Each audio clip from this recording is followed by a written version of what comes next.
Adjournments. Do you want to do sessions soon? No, just so we can get it over with, right? It's up And to you. then, Yeah. and then now we can go to lose, Okay. and then we can go straight.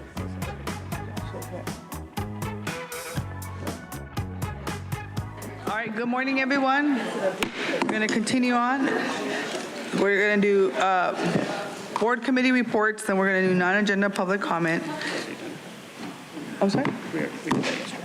Oh, I'm sorry. We're going to do closed session, and then after luge, right? So we're going to go ahead and move forward. So are there any of my colleagues want to provide any brief updates, reports on progress, or share pertinent information during this time related to any of your committees?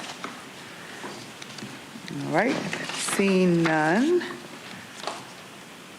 I'm going to turn it over to our clerk. Thank you, Chairwoman Vargas. We're going to take public comment on the closed session matters now. The board will recess into closed session after the land use session this morning.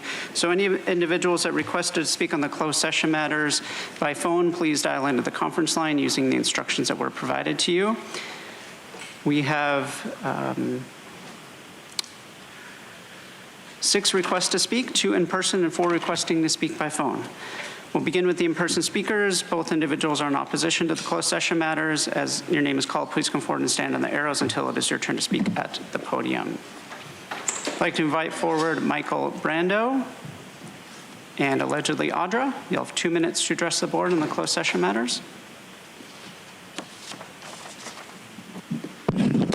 My person uses the name Audra. So with closed session, you guys are doing some employee evaluations. And I don't think that, when you guys are engaged in, corruption and, breaking the law and going against the people that you should be doing employee evaluations. I think that it's something that, you do to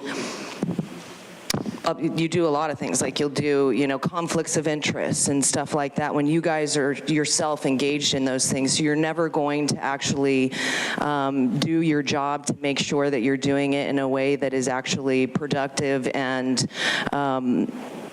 that, you can really evaluate somebody.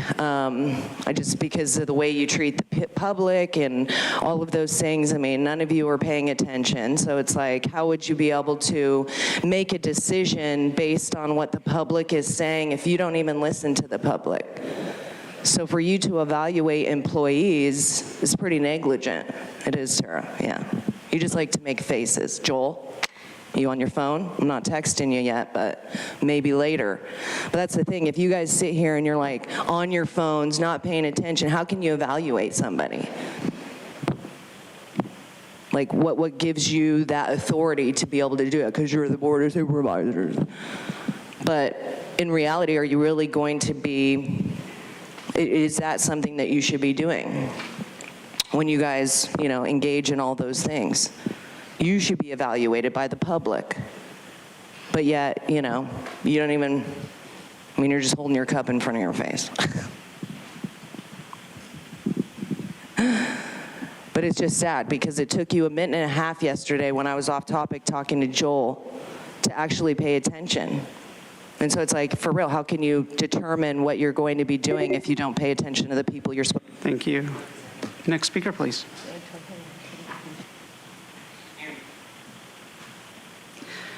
Now turn to the individuals that requested to speak on closed session matters by phone. We'll start with our first caller.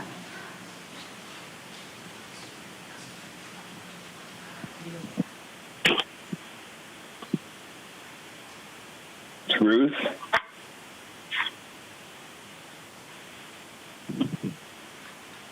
What nation has over 750 military installations on foreign soil but would never allow a foreign country to have such a thing within its own borders? What nation has killed millions of civilians globally after slaughtering the indigenous population? Excuse me, sir. We are on closed session matters. We'll come back to you for non-agenda public comment.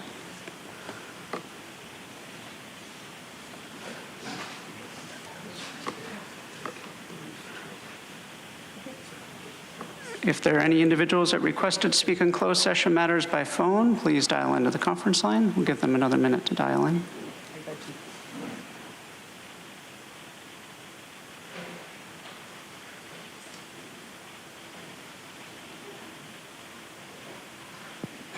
I'm going to go ahead and turn it over to Supervisor Desmond to do his committee report as we're waiting for folks. Oh, thank you, Chair. Appreciate it. This is just an update on the spent nuclear fuel coalition update. The State Assembly Joint Resolution 18 was brought forward by Assembly members Davies and Blakespeare. Passed 66-0 on the Assembly floor on August 5th. The resolution urges Congress to prioritize fulfilling the federal government's legal and contractual obligations to provide a home for spent nuclear fuel, which is now kept at nuclear sites within California and 33 other states across the nation. The Senate Energy, Utilities, and Commission Committee voted 11-0 in favor of the resolution earlier this month, and the next step will be a move the resolution to the Assembly floor. So that concludes my update. Thank you.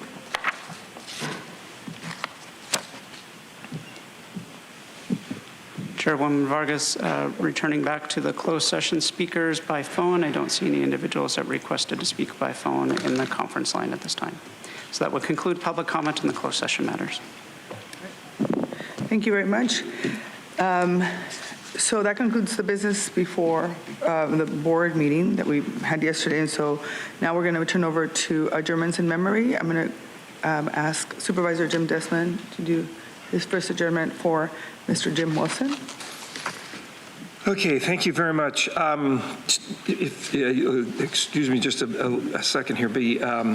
I've got two adjournments in memory, but yesterday we lost a police officer. A San Diego PD officer was killed. And I don't really have an adjournment in that individual's memory, but those people, our first responders, put their lives on out for us each and every day. And I just want to say that their families and our thoughts and prayers, and we're sorry. I was going to ask for before good. we're done. So, but thank you for your comment. Good. Okay. So we have an adjournment in memory of Jim Wilson. Jim Wilson he was a resident and a community icon from Borrego Springs, and he passed away in July of 2024. He was an aerospace engineer, having worked at in Southern California for Rohr Corporation, I think Chula Vista for many, many years, for 32 years. And he eventually was their vice president for quality assurance. Jim and his lovely wife, Lorraine, lived in Borrego Springs, where he became a member and a crew leader of the most iconic recreation area out in Borrego called Christmas Circle. It's considered the heart of Borrego Springs. He is passionate about giving back to the community, and he served as a former board chair of the Christmas Circle Community Park, a job he had for over 15 years, and he was also chair of the Anza Borrego Desert Natural History Association. He was a huge advocate for his community, and for those visiting Borrego Springs, he enjoyed serving on their Chamber of Commerce, and he was their honorary mayor. Several years ago, I honored Jim with a well-deserved county proclamation for his amazing community service, and the county park selected him as the recipient of the County Champion Service Award. Jim's leadership and involvement with other organizations included the Borrego Valley Endowment Fund, Borrego Springs Community, United Methodist Church, the Board of Trustees, the Borrego Water District, the Borrego Coalition and Advisory Committee, and the Roadrunner Club Association. He was a true team player and a friend, and he loved accomplishing successful community projects. He was always one to stand up and raise his hand to volunteer. He said it's fun to work with others and get things done. So our condolences go out to his loving family and his wife, Lorraine, including all of the Borrego Springs community. He will be greatly missed by all of us. The second adjournment I have in memory of Deputy Sheriff Kim Quacco. He retired as a San Diego deputy sheriff, and he unfortunately passed away on July 22nd at the age of 69. After following his older brothers into law enforcement, Quacco served in many roles within the department, including a stint in the early 1980s at training deputies in the newly created Automated Regional Justice Information System that allowed agencies to share information in San Diego, between San Diego and Imperial counties. He was one of the first deputies to open the Vista Jail in 1978. And later, he was instrumental in implementing the DARE program, teaching children to avoid drugs. Quaco worked patrol in North County and served as a personnel sergeant. Later, he worked as a supervisor in the department's crime prevention unit, and he was also a captain of the San Marcos substation from 2002 to 2005, before becoming a commander at the sheriff's headquarters in San Diego. As captain of the San Marcos station, Quaco accomplished significant community-focused initiatives, such as organizing forums and setting up an auto theft task force. We're deeply grateful to the San Diego County Assistant Sheriff, Kim Quaco, for his impressive years of community service, and express our deepest condolences to his family and to the many people within the Sheriff's Department who considered him family as well. Thank you. Thank you. Today's third adjournment, Supervisor Joel Anderson in memory of Tracy Morgan. I'd like to adjourn today's meeting in memory of Tracy Morgan Hollingworth, a beloved figure in San Diego community, widely respected for her dedication to the real estate government affairs and her deep commitment to the people she served. Tracy was more than just a colleague. She was a pillar of our community, a dedicated leader, and a true friend to many, including me.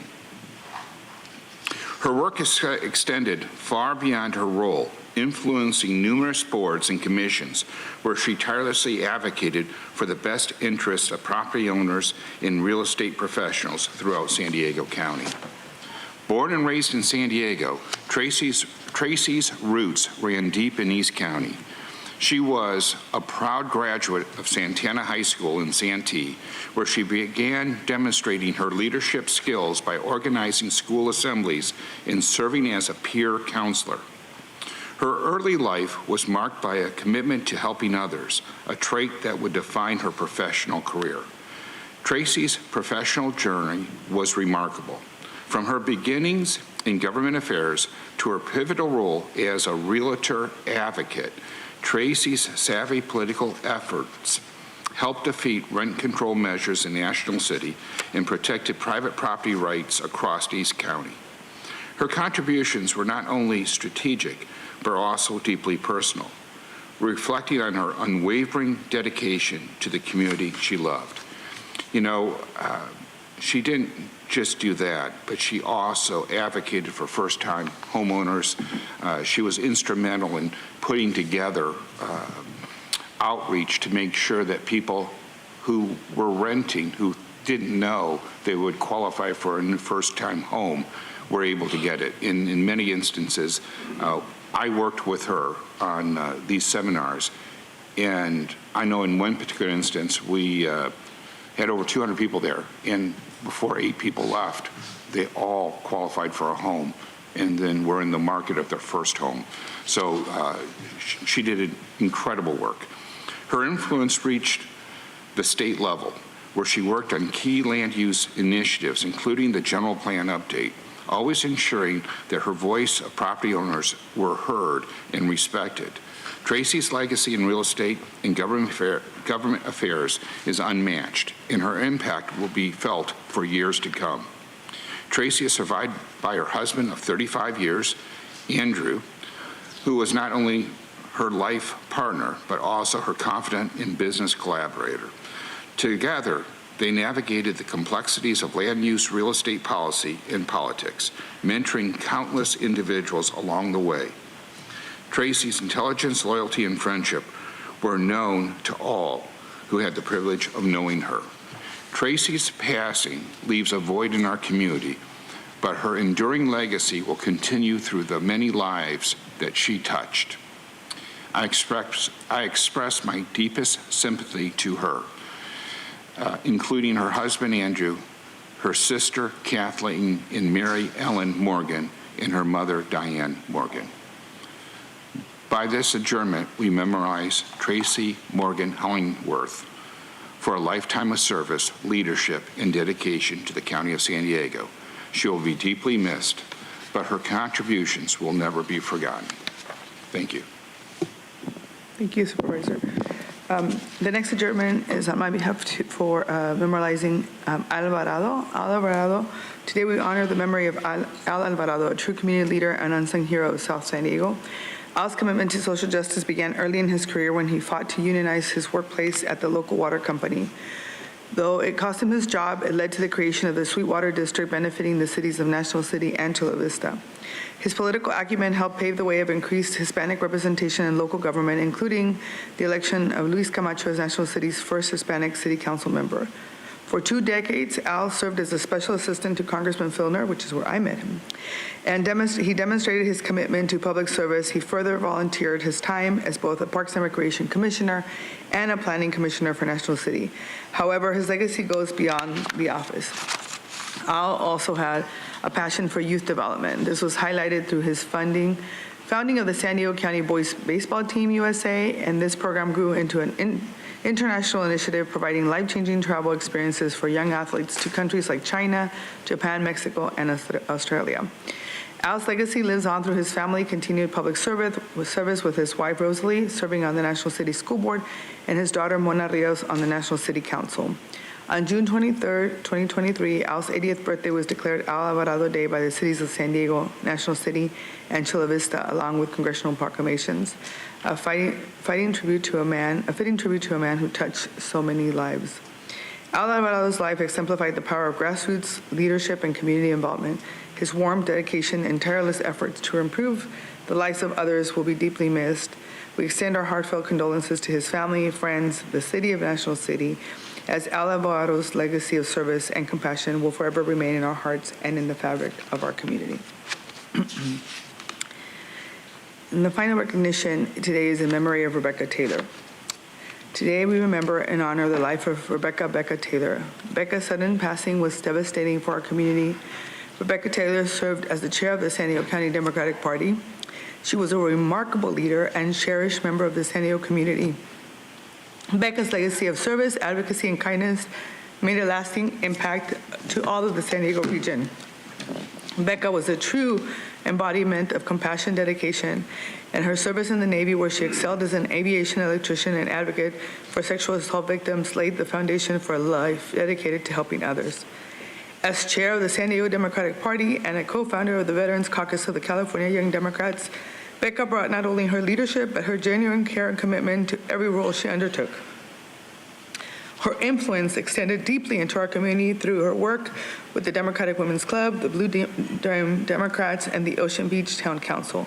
As a delegate to the California Democratic Party Executive Board and as a volunteer manager for the San Diego Rapid Response Network, Becca always provided support for those who needed it most, particularly asylum seekers. Her heartfelt contributions went beyond any official title, reflecting her true passion for making a difference. She always had a wonderful smile, always volunteered and did, oh my gosh, so much for our community and for our party. Becca's genuine compassion touched everyone who had the pleasure of knowing her. Her loss is deeply, going to be missed by all of us, and her legacy of leadership will have a lasting impact on our community. With that, we conclude the board work from yesterday, and this session is going to be adjourned. But before we adjourn this meeting, we'll be doing an official recognition of the officer, Austin Machitar, but I wanted to see if we can please take a moment of silence on his behalf and his family behalf for his 5-year, he was a 5-year veteran of the San Diego Police Department, and so we want to make sure we send our condolences not only to him, to his family, to his team members, and to everyone at San Diego PD. I know it was a very tragic loss, so if we can join me in a moment of silence, please.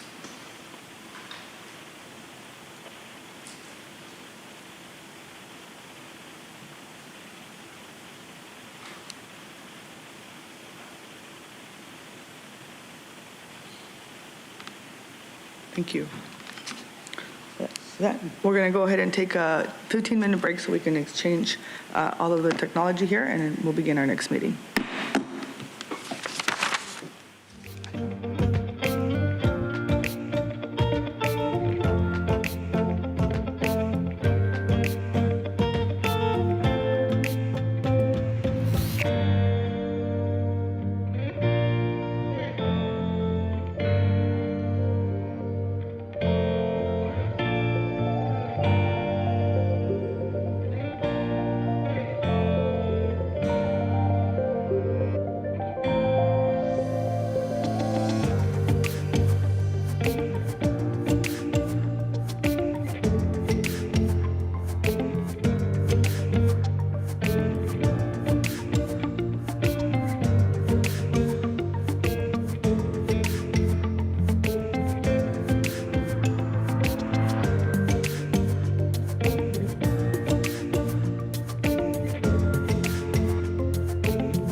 All right, good morning. We'll now call the August 28th, 2024 San Diego County Board of Supervisors Land Use Meeting and Flood Control District Meeting to order. I'll turn it over to our clerk for the roll call. Thank you, Chairwoman Vargas. Supervisor Anderson. Supervisor Montgomery Stepp. Here. Supervisor Desmond. Here. Vice Chair Lawson Reamer. And Chairwoman Vargas. Vargas here. I'm going to hand it over to, let's see, we'll now proceed with non-agenda public comment. This is an opportunity for the public to address the board on subject matters within the board's jurisdiction, but not an item on today's agenda. The only action that the board may take is a referral to the Chief Administrative Officer. According to the board's rules and procedure, Rule 4A, public speakers that are non-English speaking and need interpretation assistance will get twice the allotted time for their comments. As a reminder, according to the board's rules, audience members shall not whistle, clap, stomp feet, or anything that disrupts the proceedings.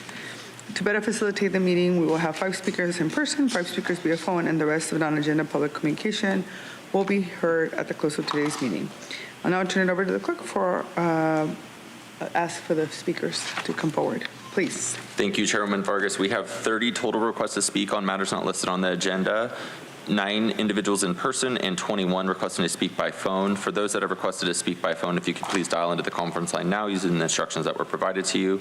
We'll go ahead and begin with the in-person speakers. As your name is called, if you could please come forward and stand on the arrows until it is your turn to speak at the podium.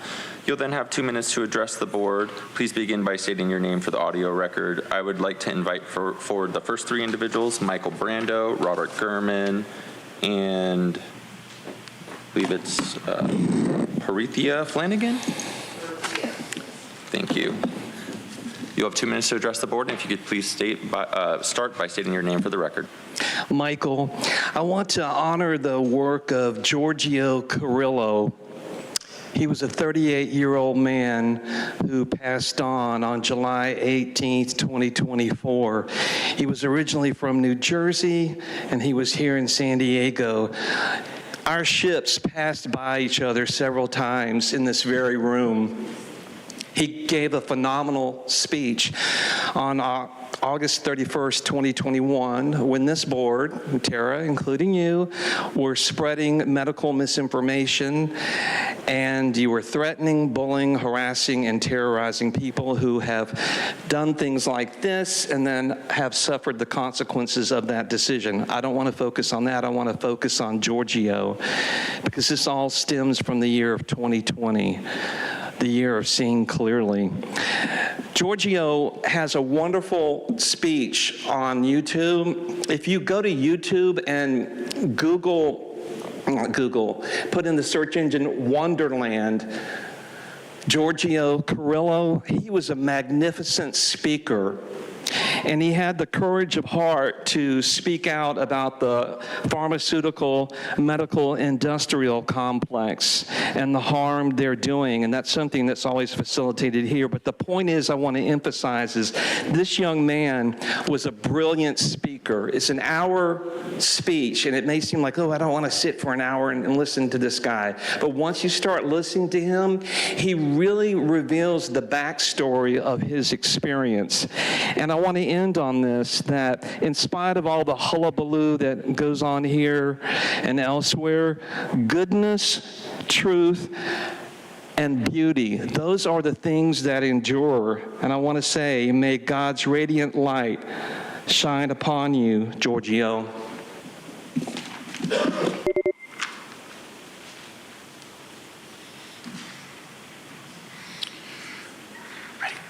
Robert Gurman. It is not an experiment. The FAA is very clear and has been for decades.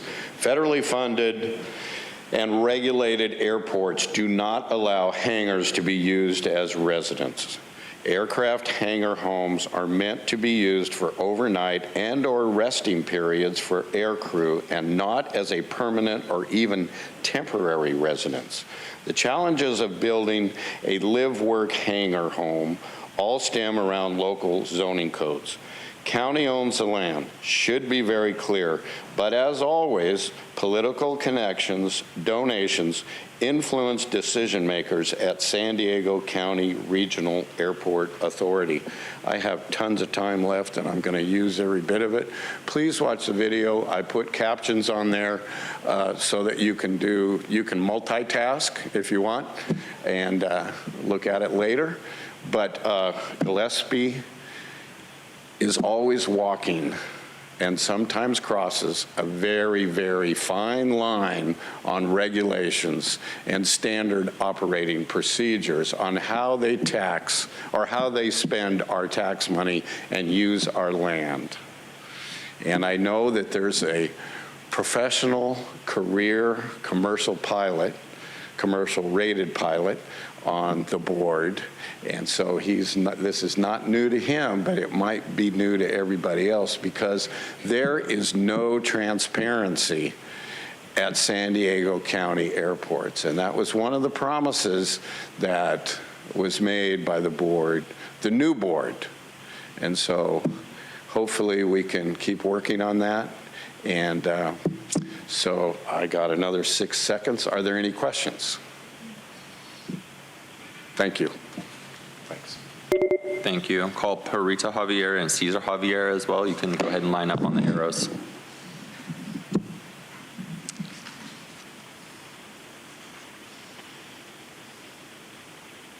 You may begin your comments. Honorable San Diego County Board of Supervisors, I'm Dorothea Flanagan of Gopher Canyon in the Bonsall Community Planning District area. I'm not here to collect a reward for my free 44 years doing beautification and cleanup, and it is pristine and natural. I'm asking for the removal of the abusive rumble strip that was installed on the center line of our road without notification of any property owners, which is illegal, whose properties attached to it. And I'm one of these people. Our road is not a freeway nor a state or county designated numbered highway.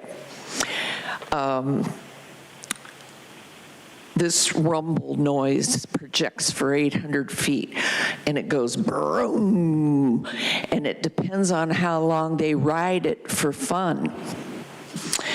I'll make a long story short. Morgan, who was on the Bonsall Community Planning Board, got together quietly, unknown to all of us 550 people that live in that 4.5-mile canyon, and decided they were going to help the drunks stay on the road by putting a big rumble strip in the middle of the road, not on the sides, something very unique that the traffic department thought up, and they don't care what it does to us all night.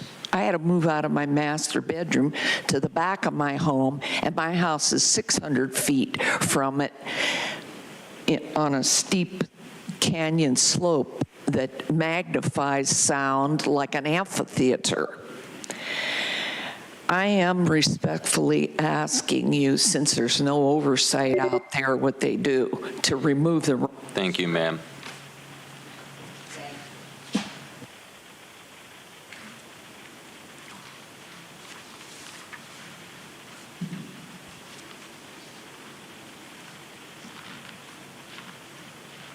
Good afternoon. I am Purita.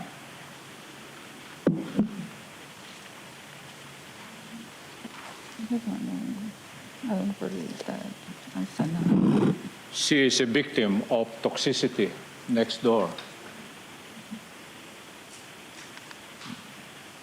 Go here. Partly, she will read a letter to the owner next door.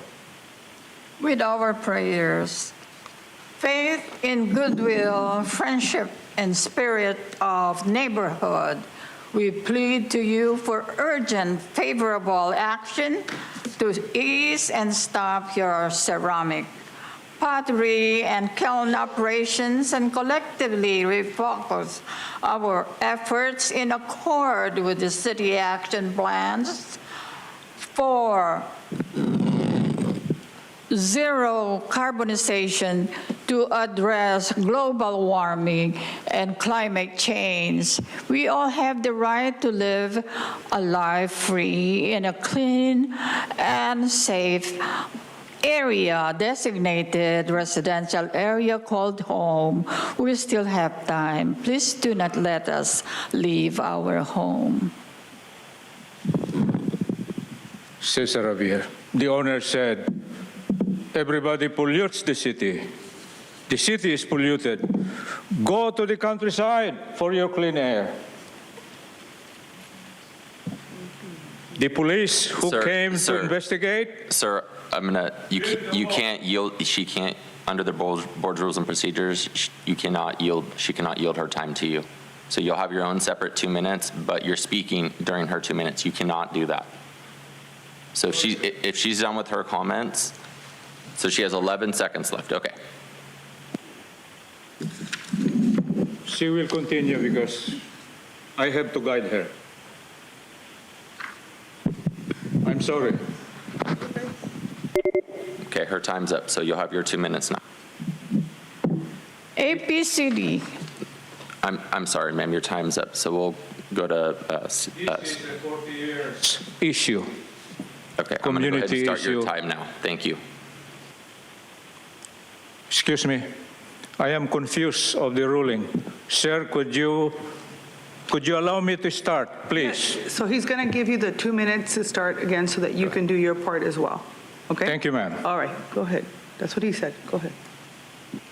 This is a 40 years community issue, land use issue, environment issue, public safety issue, all issues regarding human survival. Clean air, please listen. LUS, or the Land Use Environmental Group of Air Pollution Control District, says, oh, we are different from the county LUS. We are different from the blue of the city, you know, the equivalent, land use building group. They came to investigate, and they said to us, oh, we came there 3 times, midnight when you called us. They came, and their solution was olfaction.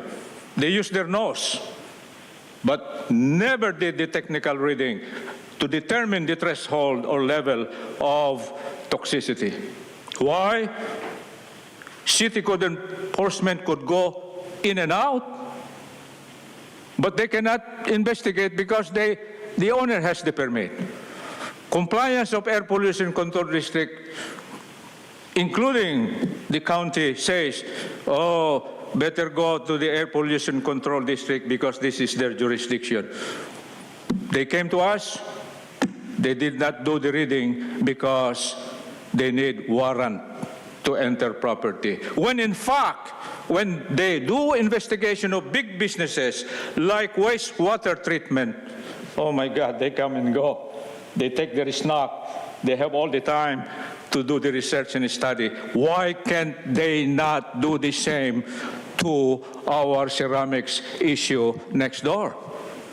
This, according to the Center of Disease Control and Protection, says kilns or ceramics kiln emits toxicity, period. Thank you, sir. Thank you, sir. And pardon us. Thank you. We will now hear from those that have requested to speak by phone. Again, we'll be hearing from the first 5 callers, and the remaining of the callers will be heard at the conclusion of today's session. When it is your turn to speak, you'll be unmuted, and then you'll hear a recording that will tell you to begin your comments after the beep. Again, I'd like to remind the callers they should mute their TV or live video stream before they begin speaking, and we'll go ahead and begin with our first caller.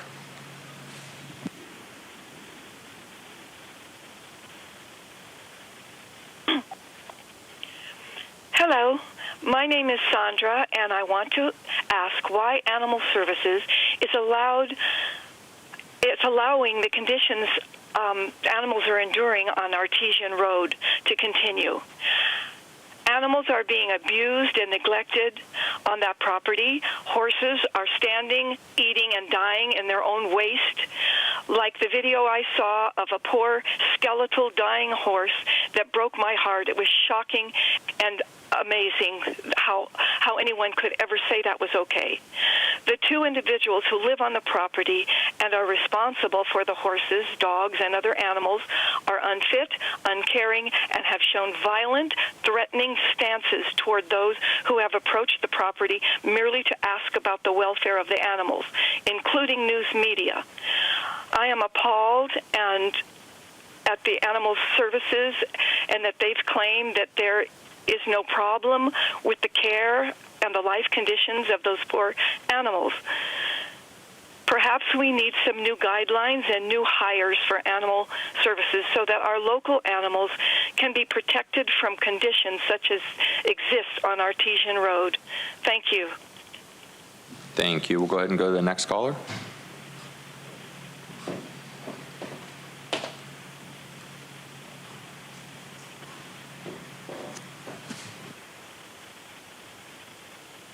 Hey, it's Jim. You know, there's been a lot of talk about financial reparations for the atrocities of slavery that took place long before we were born to people long, long gone.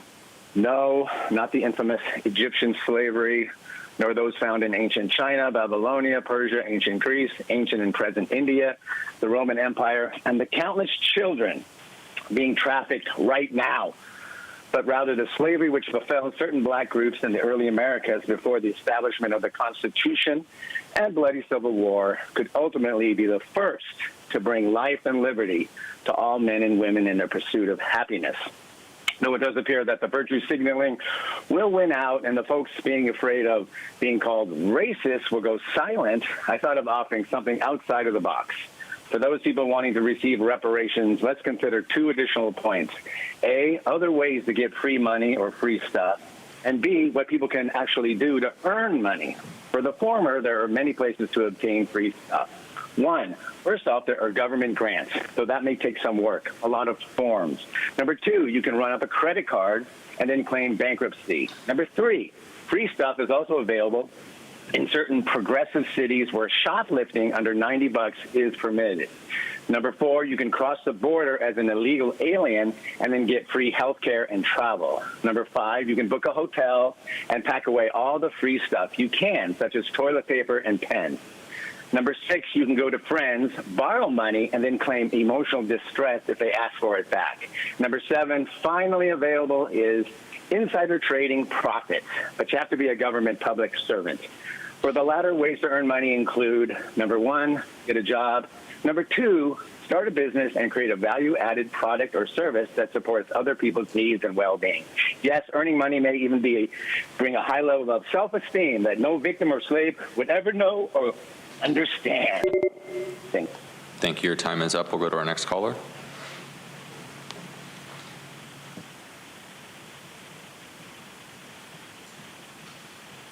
Hi, my name is Michelle, and I am calling because I believe the Public Safety Group and the Department of Animal Services, Steve Lehon, and Kathleen Flannery is aiding and abetting felony criminal animal cruelty.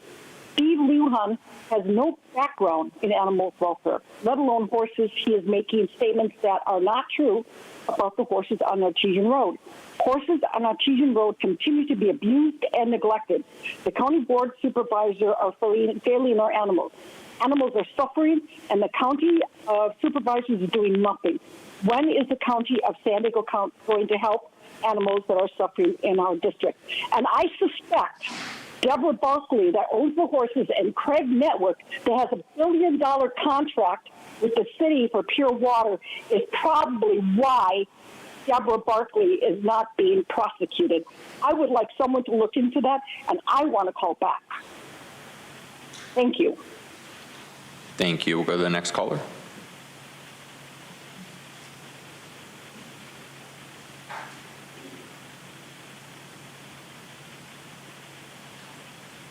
Yes, good morning. My name is Michael Fujimori.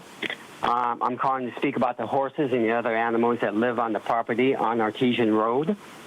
I'm asking that the supervisors, in particular, Supervisor Reamer and the Animal Services Department, please conduct an investigation as to why there has been nothing done about the abuse and neglect of these suffering animals. There has been documentation that there's an ongoing pattern of animal abuse and cruelty occurring regularly at this property. As the temperatures continue to get hotter, I'm asking that you immediately remove the animals and relocate them to an animal sanctuary for their safety and well-being. Also, supervisors, I also believe that you're aiding and abetting animal cruelty by not holding animal services or the public safety group accountable. Please save these poor animals. Thank you so much. Thank you. We'll go to our fifth and final caller.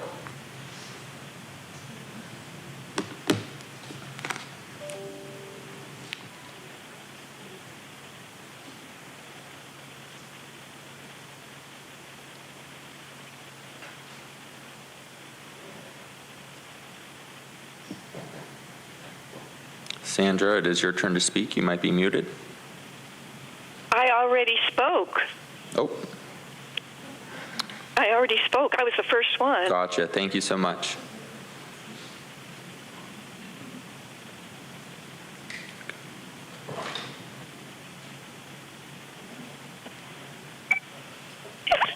Annie Abram, in regards to the artesian horses. Thank you. Go ahead and begin your comments.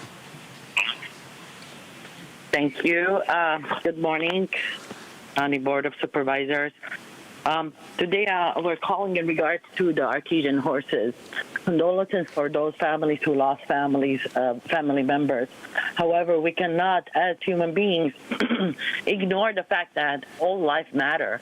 In these situations, these horses are trashed by the side of the road on Artesian Road. And Deborah, having contracts with the city, is being avoided from being held accountable. This is unacceptable.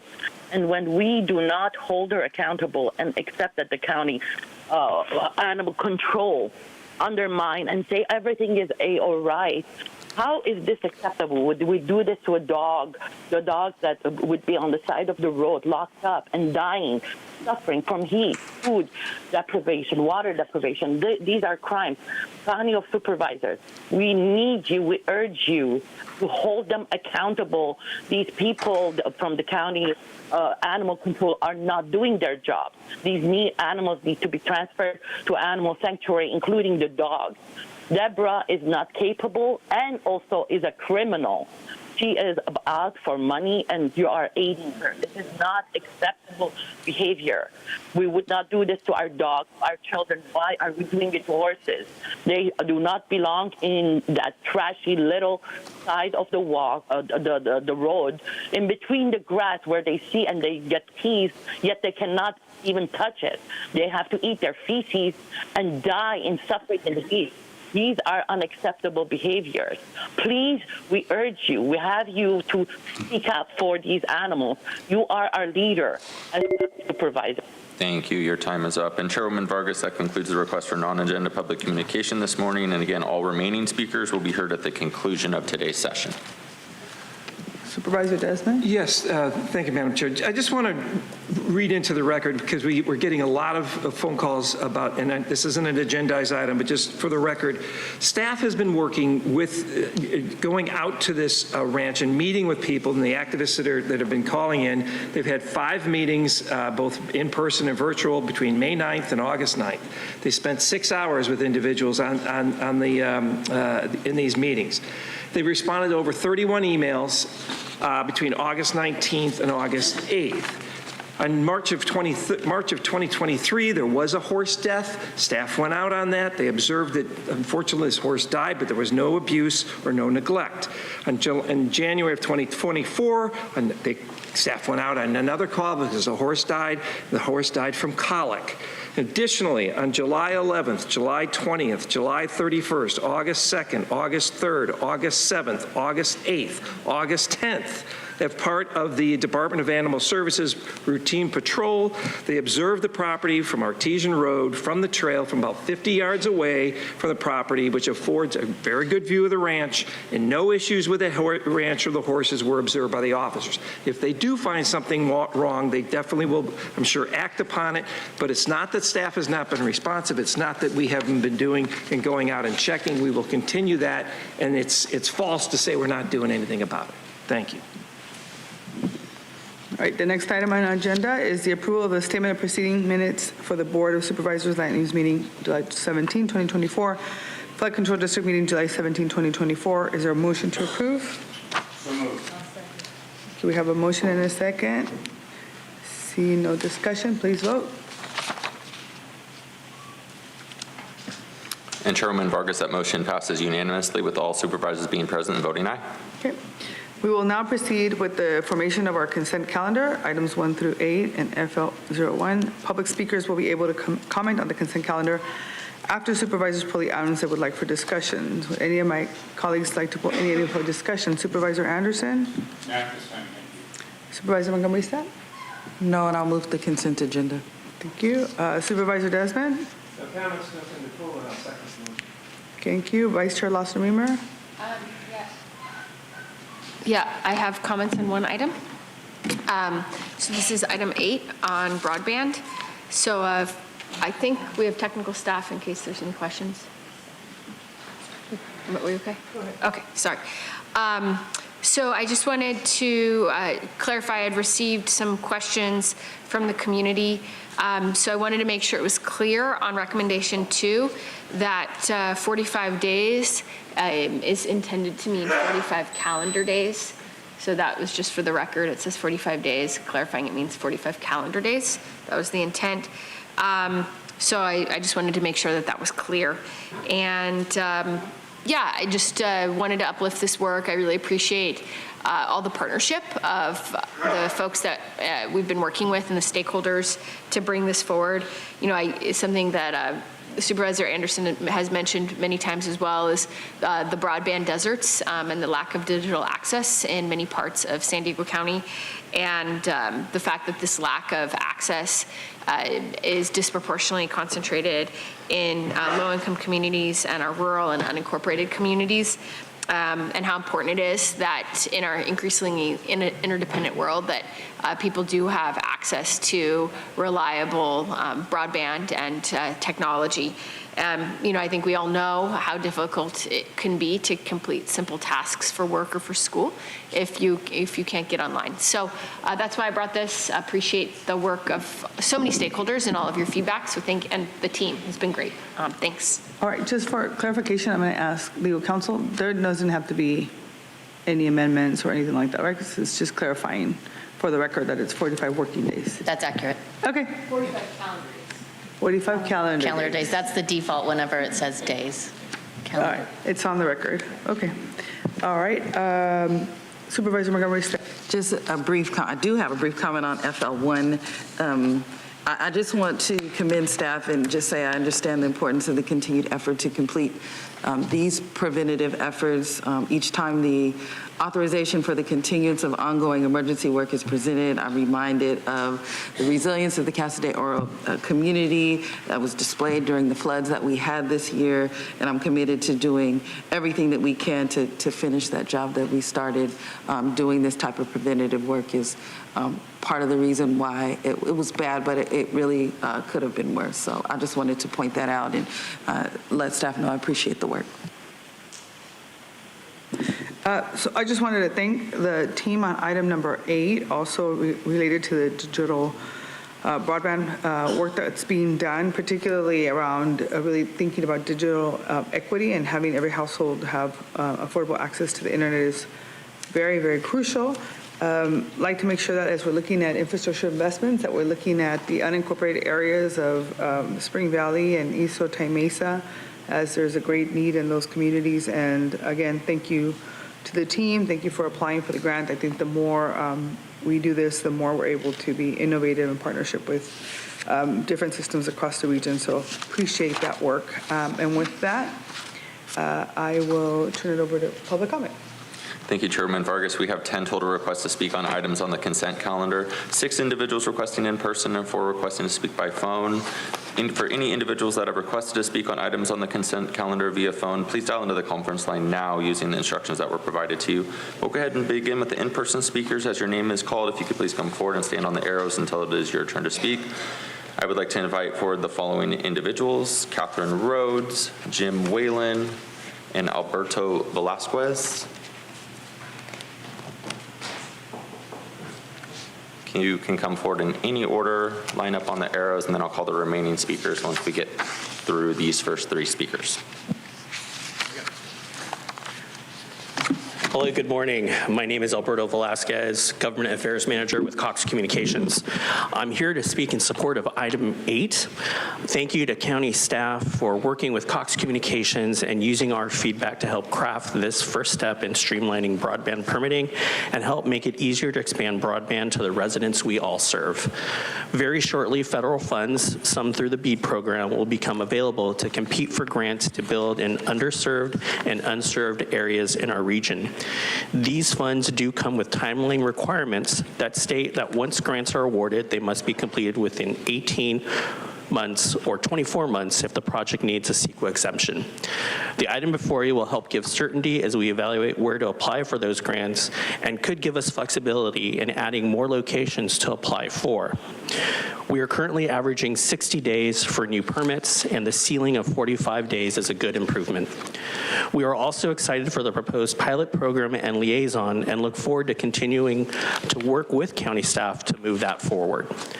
This has been a team effort. Thank you to all the stakeholders that worked to make this happen, some of which are here today and will also be speaking. Thank you to the board for bringing this forward, and thanks again to the staff that worked with us to make this good step happen today. Thank you.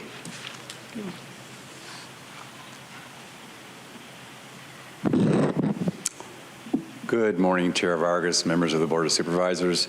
Jim Whalen, J. Whalen Associates, here on behalf of VTOL, who is item 6. The only reason I wanted to come up and talk to you is because this is how you do batteries safely. And I wanted to offer the services of VTOL, who are the owners of the Ocotillo Solar Project, for any technical expertise you might need, and thank you for your support. Thank you. Thank you. And as our next speakers coming up, I'll call the remaining in-person speakers, Victor and allegedly Audra. You may line up on the arrows. Hello, Catherine Rhodes, and I'm speaking on number 3, the Tijuana River Valley. I have a solution for you. Please listen. My solution is to invite Kamala Harris and her other person, I forgot his name, to the border to declare the Tijuana River an EPA Superfund site. So what does the EPA Superfund site designation do to you? It gives you cash. It streamlines the process. If you do this, the governor will have to declare a state of emergency, and then you could get the federal. So this is a way to basically go over the governor's head and talk to the EPA and have them designate it as a problem. And at that time, she could even have the Border Patrol come up there and say, let's get the Border Patrol agents that we need so we could, have the border. And she could actually go there and say, these are solutions that she's bringing forward. An EPA Superfund site would be perfect for you, but somebody has to do something. You guys at the county have to actually do something. I can't do anything about it. I talked to the EPA paper and they said, yeah, that kind of sounds good, like a good idea. But, it's just me trying to put this out. So if somebody could call her, that would be great. The other thing with the Tijuana River, in the olden days, all the maps used to show all the faults in the Tijuana River that go there. You could actually see faults all over the place. And when you put your infrastructure, concrete, on an active fault, it moves a little, and then it breaks. And you're saying, why is it breaking all the time? It's because instead of so this is my thing is, please try to actually do fault investigations. You don't have to do fault investigations because it's not in an area where you have to do it. And so everybody assumes that it's not active when it is. Thank you so much. Thank you. Good morning, Chair Vargas, members of the board, acting CAO Harbert. It's very good to see you this morning. My name is Victor Avina with Falcon Strategies. I'm here on behalf of AT&T. I stand in support of item number 8 and really want to thank Vice Chair Lawson Reamer for her commitment to this very important issue. You all have mentioned in your comments today and in previous board meetings the importance of broadband deployment for increased opportunity, economic mobility, education, our health and well-being. It is just simply very critical in our modern world. I want to first thank you and the county for having an annual permit at all. It makes a huge difference, and you guys are ahead of a lot of other munis in this area. It reduces staff time required to process permits, reduces lengthy delays in deployment, increases process efficiency, and ultimately increases connectivity for all of the users that we all serve collectively. I thank the Vice Chair for her clarification on that 45 calendar days. That was a substantial difference in our view, and I hear from my friend Mr. Morali Pasumarti that the county is averaging 43 days. So really appreciate the county's hard work in this area, the fact that we are up here frequently speaking to this issue, the fact that you have voted on this issue in previous board letters shows this board's commitment to this issue in deploying broadband. So we thank you for that. We see that a lot of the substantive and important work is going to happen in the pilot program. AT&T is looking forward to continuing to engage with staff. They've been receptive. They've been accessible. We very much appreciate that. We appreciate your commitment in this joint effort to deploy more broadband in the County of San Diego. Thanks very much.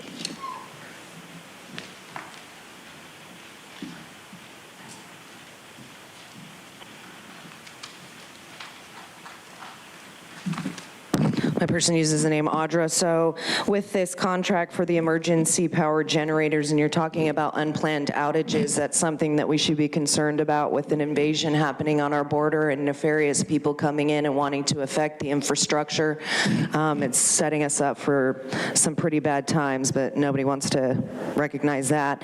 And I'm curious because like we're banning generators, so it's like, you know, because we can't have gas and oil. So it's just, I wonder if that fits into your climate action plan. And then for the Tijuana River Valley, you should be listening to what Catherine Rhodes says. I'm surprised that with a super fund being available, that you guys wouldn't want to seek funds. You guys love money, always talk about your budgets. So it's, you know, sad that it's not going into that realm, but I would hope that, you know, you were just near Kamala, Nora at the DNC, so you should be, you know, engaging with her to do just what she suggested, Catherine. And then when we're talking about pollutants impacting local waterways with the project 1 Green Street, you know, things like spraying Roundup in the county are going to affect that. It's poison, and we shouldn't be spraying that, and I'm sure that you're not even going to be looking for that as a pollutant. With the Ocotillo solar facility, the fact that you have to have firefighting and emergency resources for these lithium bombs is very negligent to be putting them anywhere near where people are going to be, or to use them in general. We're setting ourselves up for some really terrifying fires that cannot be put out. It'll be like hell on earth. And then with the USDA and the farming and home advisor with University of San Diego, with what's happening with the wanting to put shortages in foods, it's a wonder if they're going to affect the farmers and their ability to provide the food that's necessary to the people. And then with this broadband, there's always consequences with technology. It's actually really bad for the human body. Thank you, thank you, thank you. We will now hear from those that have requested to speak by phone. When it is your turn to speak, you'll be unmuted. You will hear a recording that will tell you to begin your comments after the beep. Again, I'd like to remind the callers that they should mute their TV or live video stream before they begin speaking, and we'll go ahead and begin with our first caller.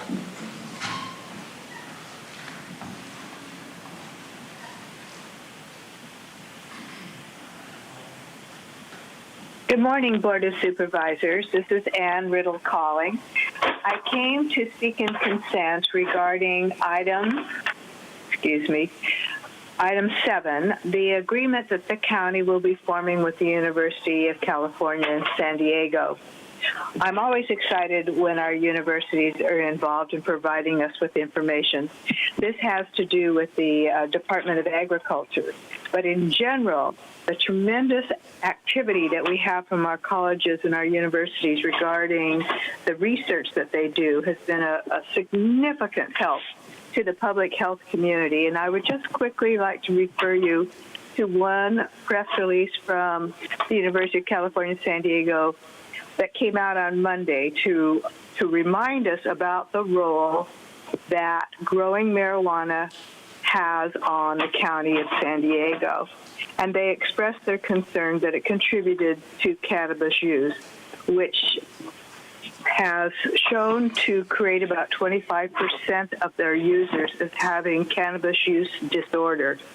And this is a major contributor, as the press release goes on to say, to what they call workplace absenteeism, which is a vital indicator of work productivity here in the county and across the nation. And their concern is that as cannabis use increases, the amount of workplace absenteeism also increases, and with it, the problems associated with comorbidity of cannabis use with other problems that its users may experience. So I'm thankful for this relationship the county has struck with our University of California, San Diego, and I appreciate that they continue to provide press releases regarding their work with you and with others. And I would hope perhaps that the county newsletter heralds some of the... Thank you. Your time is up. We'll go to our next speaker.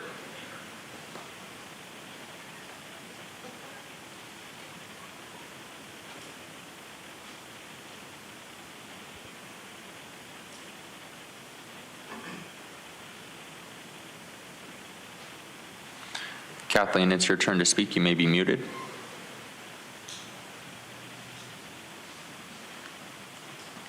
We'll come back to you.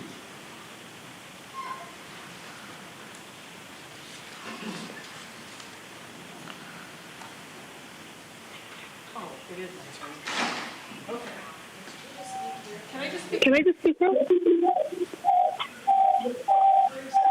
I have to go outside. If I had more melanin, do I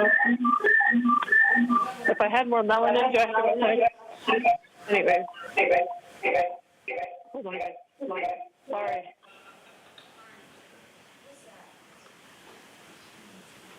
Okay, so I wanted to speak on the Tijuana River and Consuelo, by the way. Just wanted to touch base on that and the fact that these poor people have to put their names in for a lottery to get air purifiers in the home. It was capped off at $100,000 when our chairwoman is receiving over $41,000 a month just on her security because she's so afraid. She's so afraid of truth. And Consuelo, I'm going to ask you to please stay on focus on the consent items before you one. No, I'm focusing on, but you don't like truth. You don't like truth. And you're so biased, and you hate the people coming in calling you out. All right, so this is your first warning. If you don't say a message, I'm going to forfeit your time. Got a lot of work to do today. We lost that call, so we'll go ahead and go to our next speaker. She has 15 minutes, 50 seconds.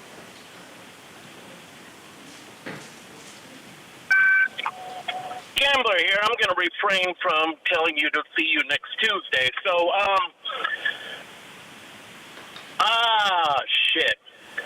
I don't understand why you guys don't actually, like, for example, that woman going over there. I know why Kamala won't come down there to go ahead and visit the border to go ahead and fix this problem, because that's not her agenda. Her agenda is China's agenda, which is to knock us down. Listen, can you please focus on the items before you, item number 1 through 8 on consent? You have a minute and 24 seconds. Won't come down here, and why you guys won't come down, try to help us fix the problem. That's what I'm talking about. Do you understand that? I understand that you don't have the mental capability to figure that out, but that is what I'm talking about. This is referring that, why you guys will not choose to actually fix the problem and to let the problem go through. I mean, you've been working on it for 30 years.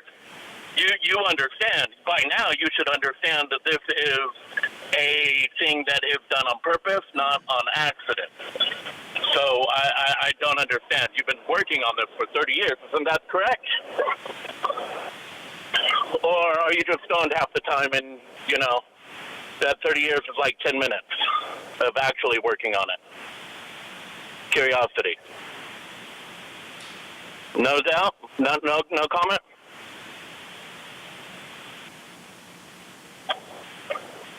You guys are destroying California, and you're doing it willingly.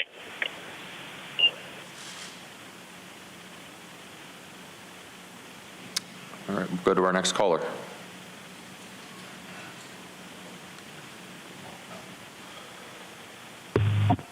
Hey, Paul Bold. The thing sounds like more hokey pokey. The board letter says the solar facility has been constructed and is delivering power and has been granted temporary occupancy.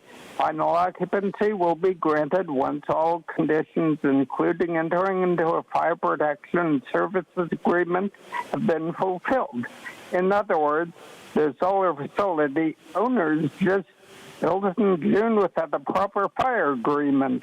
Glad that's only 2 months late, but this is fire season. This is not good. Solar farms have unique environmental fire risks, such as hot and sunny environments, foundation failures, and debris buildup. Fires often start in the inverters, DC combiner boxes, connectors, and cables, and are caused by electrical shorts, flying sparks, and heat buildup.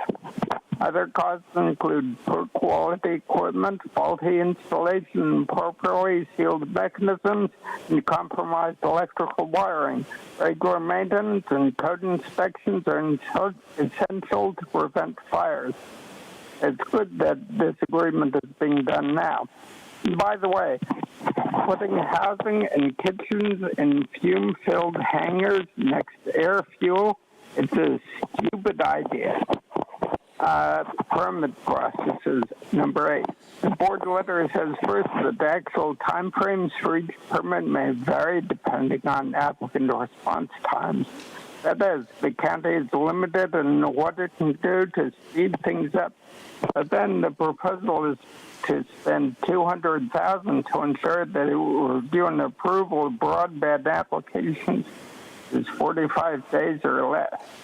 I'm sure the addition of 2 staffers would speed things. Thank you. Your time is up. We'll go to our next speaker.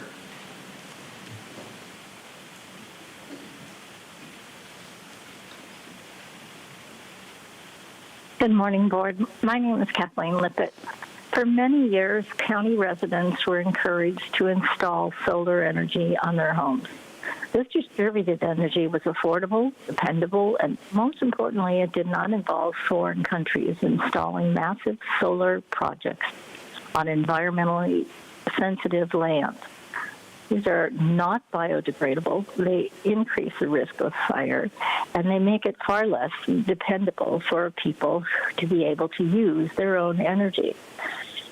So, and not to mention that many of these companies have gone belly up. They get money, green money funding, and then turn around, declare bankruptcy, and thank you very much to the taxpayers. In Italy, they've actually banned solar panels on farmland.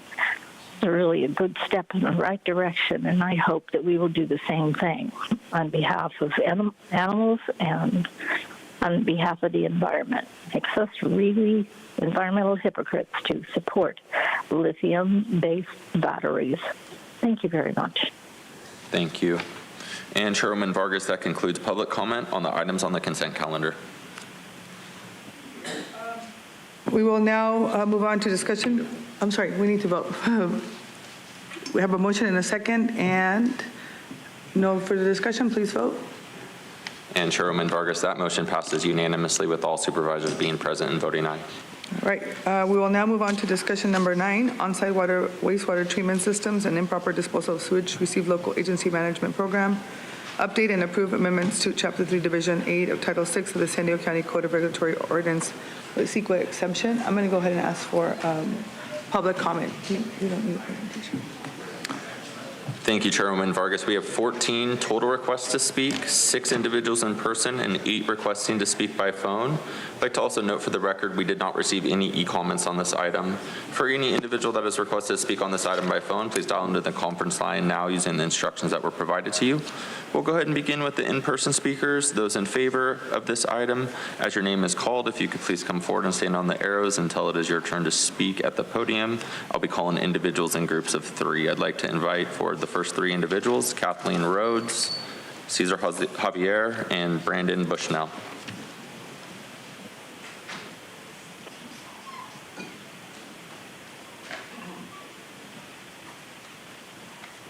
And you can come forward in any order.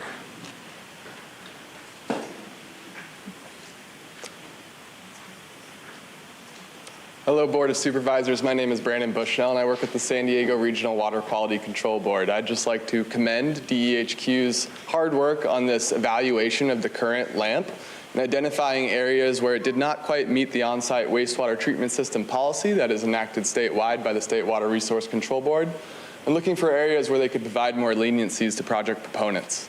I think they did a great job in evaluating their current LAMP and in proposing a new revised LAMP for you to consider today. And the San Diego Water Board would strongly recommend that you adopt the resolution supporting the LAMP. Thank you.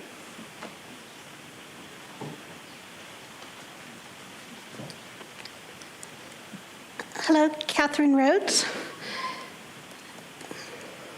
Let me get this up here. And so what I wanted to say is, when I was a civil engineer, I would always for big, huge projects, we would always try to get the county to approve it. But they said, you have to do your percolation test and all these things. And sometimes we would go do the whole entire process, spend, people would spend hundreds of thousands of dollars, and then the county would say, no, you can't do it. And the other solution to that is having on-site wastewater treatments above ground. For example, for NTC Liberty Station, Barracks H, the City of San Diego and the California Coastal Commission said that we can have homeless on state tidelands. So what that does, it opens up everything. But the only 2 things that they had as a requirement is that you have to, have your stormwater, contained, and then you have to have an on-site wastewater disposal system for the homeless. And that's what we need. So what I wanted you guys to do is not just do the percolation test and just do the septic system, but allow people to actually have on-site wastewater treatment plants for the big projects. Like they're going to be doing at NTC Liberty Station. And so because we have the, before the city would say you can't have residential on state tidelands, Todd Gloria would say that. And I would say, no, you're totally wrong. Now we broke that barrier with Barracks H. So what we could do now is, let's say, Silver State Park, we could put all the homeless people in South County over there. It's open, it's free. We could do it, but we have to have an on-site wastewater disposal system. Thank you. Thank you.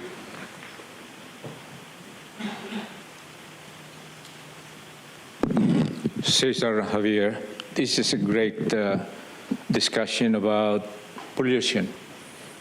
This is a jurisdiction too, if I may say it, by the Air Pollution Control District, regional. I say again, San Diego Air Pollution Control District. And it's interesting because there is also that force coming from the county to resolve such pollution issue like this treatment plants.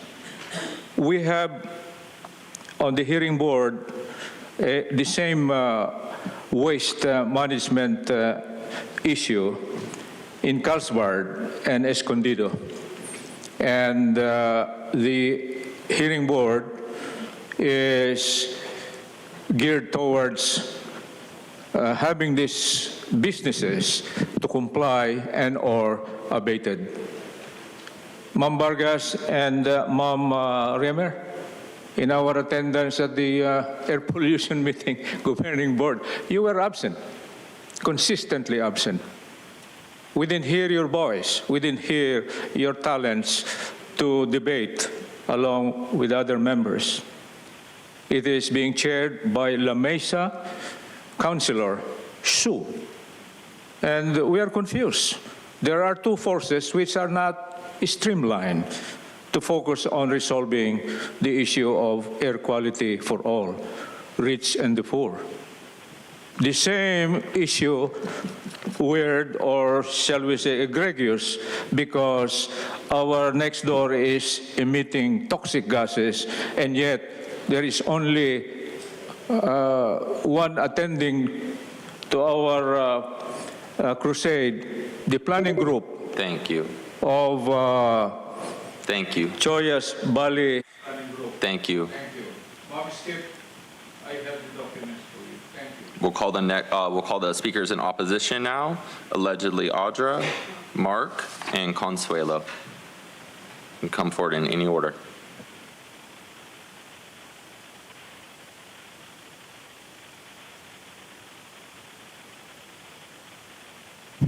Oh, can you restart my time? Thank you. You started at 1:50, okay. My person uses the name Audra, so unfortunately, to control the people, you have to control all resources. And that is, the United Nations plan, which you guys follow. It's your sustainability stuff to enslave the people under the guise of protecting the climate and climate change. And it's interesting that it's called the State Water Control Board, because they control the water, which means they can determine whether or not, this water is going to be able to be used, or whether people can drill for water or whatever it is. And you want to protect the groundwater and surface water from contamination. But it's funny because it's like when we're giving people back their own sewage is a way of saying that this is like providing drinking water. You can actually get to the groundwater and provide that to the people. It's living water. It's something that hasn't been, affected the way that we're putting all these toxic chemicals into the water to pretend to give people back something that is safe. And when we spray things like Roundup and other pesticides that are affecting that, you're affecting the people's ability to have safe water. And we also have chemtrails that people want to pretend don't exist, but they are spraying toxins, heavy metals, and even DNA, different things, carbon black, etc. And that affects all of us, all of our health, but it also affects the water that we drink. And it's sad to see that, to have total control, you do have to control the resources. And that's what's happening on a massive scale, even like with the food. And, to know that you're engaged in that and you don't care just shows like whose side you're on. And it's the one from down under. His name's Satan, and that's the bidding that you're doing. And it's very sad because it's killing people.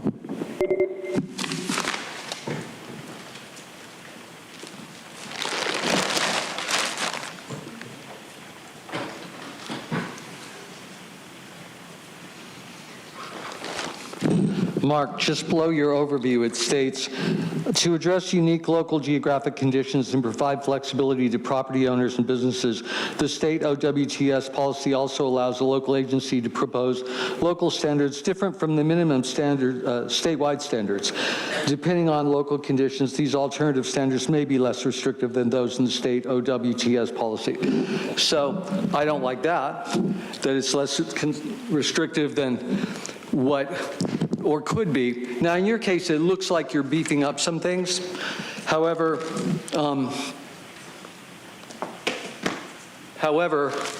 extending the expiration dates for design approvals, that might be a good thing. But this is concerning accessory dwellings. And the entire reason we have accessory dwellings is because the economy is absolute crap, intentionally, because if you see Zeitgeist is 6 minutes and 40 seconds for 17 minutes, you'll understand that. And wealth inequality, that's important and directly related to why we're having accessory dwellings.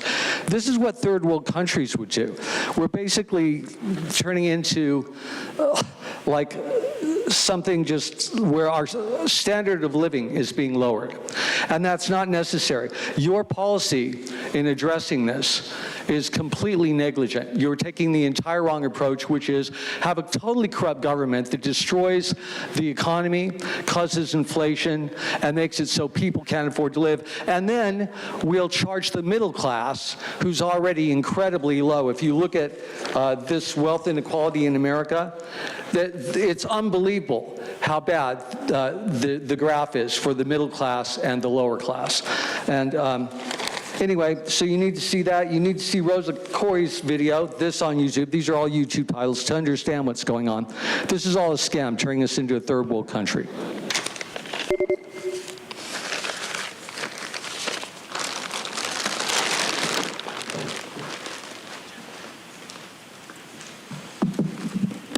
Okay, Consuelo, ditto to everything that the previous speakers just said.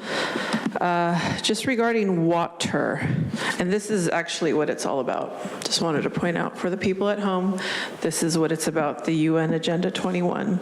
And as far as water, like everything else,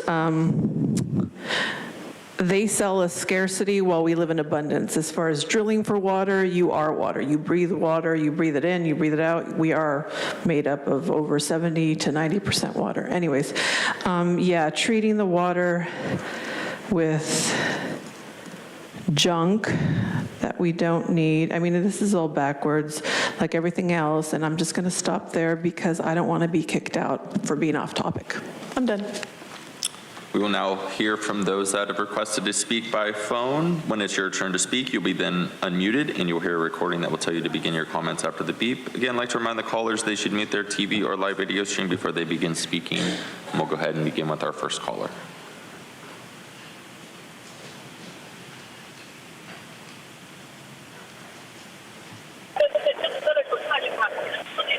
Hey, Gambler here. How you guys doing? The water treatment facility, us basically drinking our own pee. Is that because we decided that dams aren't important for California? Like, we shouldn't go ahead and strengthen up the dam that we have here for the water? I mean, we just released the water and all that stuff so that we could go ahead and have us drink our own urine and all that stuff. And I understand what goes in, or I'm getting the data that goes into all the processes that you take to make that happen. But why don't we just fix our dam? Why are we tearing out dams? California is a desert. And we're inviting more and more people here. Sooner or later, we're not going to have the resources to serve the people, turning us into a third world country. I wonder if some other country's agenda is to make this happen, and you guys taking the money, taking whatever, the pride, the ego, you, Jim, being able to get up on camera all the time and say shit and not do anything. I mean, it is so friggin' ridiculous. I understand that Joel, his pockets are completely lined. He doesn't give a shit about anyone here. And Nora, she rolls up the red carpet for China. The other two? So just a reminder, I'm still questioning about. on the item is number 9, so if you could just stay focused and stay on topic, this is your first warning, otherwise I'm going to fulfill your time. No, I thought I was on topic. Could you explain to me how I wasn't? Please? I really don't understand. Seriously, I'm asking The how I was topic off before you topic. is on-site wastewater treatment systems, has nothing to do with China or anything else, so go ahead and continue. And yes, I was talking about that. And the reasons why we need it more so than the dams that we used to have. Like I don't understand why the switch. I think I... Thank you. Your time is up. We'll go to our next speaker.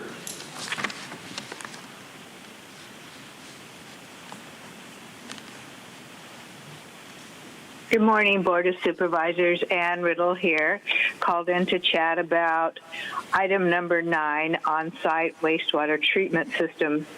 As a public health educator and someone who's always been concerned with environments, I do receive, among other press releases, one from the California State Park Department. And their recent release in August was about their watershed protection program, and they spoke about 4 different state parks where they're removing waste from their watersheds. And the one in San Diego County was the Cuyamaca Rancho State Park in Descanso. And the actual program is called the Cannabis Watershed Protection Program Program. And then the title of the press release is that this program has cleaned up illegal grows from across state parks. And regarding Cuyamaca Rancho State Park in Descanso, they removed 1,800 pounds of waste from the Sweetwater watershed. And they go on to point out how in our unincorporated backcountry, illegal marijuana grows have been a devastation for state parks and their watersheds. So 1, thank you, California State Parks, and 2, I think it's important for us to realize the negative aspects that there are involved in illegal marijuana production and grow facilities. Thank you. Thank you. And Chairwoman Vargas, not seeing any other callers called in, that would conclude public comment on this item. Supervisor Desmond. Thank you, Madam Chair, and I appreciate the presentation. Well, we didn't have a presentation, but the thanks to DEHQ and staff for coming up with this LAMP. However, I'm cautious anytime that we are updating regulations that we could impact housing any more than we already have. And my understanding is we're only receiving the report today. But I know the benefits of having a LAMP, the Local Agency Management Program, because we want the flexibility and control, local control when it comes to processing these septic permits in the unincorporated area. Most of them, if not all of them, are on septic. So I'm wondering with the LAMP, I want to make 100% clear, we're not going above and beyond any of the state requirements. Is that true? So we're just going with what we have to comply with. That's correct, Supervisor. There's nothing in the LAMP that's more restrictive than state law. Okay, and then I've heard from a couple of septic contractors said this is going to hurt housing production. They're moving of the setbacks and things like that, to making the setbacks even more onerous, I guess, on putting in these septic systems. Is this going to hurt housing in any way that we know of, or have a negative impact on attempting to build housing? Through Chairwoman Vargas to Supervisor Desmond, thank you for that question. While there are some setbacks that aligned with state law, there are others that were given more flexibility. This update to the LAMP does do several things that improve the ability to build more homes. It adds ADUs, which were not previously considered in the last LAMP, so that provides more flexibility for putting ADUs out there. And it also provides some alternative density requirements, which allow for building on smaller lots with the use of some supplemental treatment, so that both of those items will increase the ability to. So how did we work with did you work with industry and the septic providers to see what their concerns are and what challenges they are having? We did. This was an over 2-year process. We had over 16 different stakeholder outreach sessions, and we were able to incorporate the majority of comments received from industry and stakeholders into the LAMP. Well, I just want to make sure we're not, this is another regulation that we're updating that actually is a little bit more restrictive in some areas, particularly the setbacks that I noticed. So I just want to make sure we're still working with people, and the LAMP does give us some more flexibility, and just want to be able to use that so we can produce more housing. So with that, I guess I'll move the item. Thank you. All right. Is there a second? I'll second it. We have a motion and a second. Seeing no other further discussion, please vote.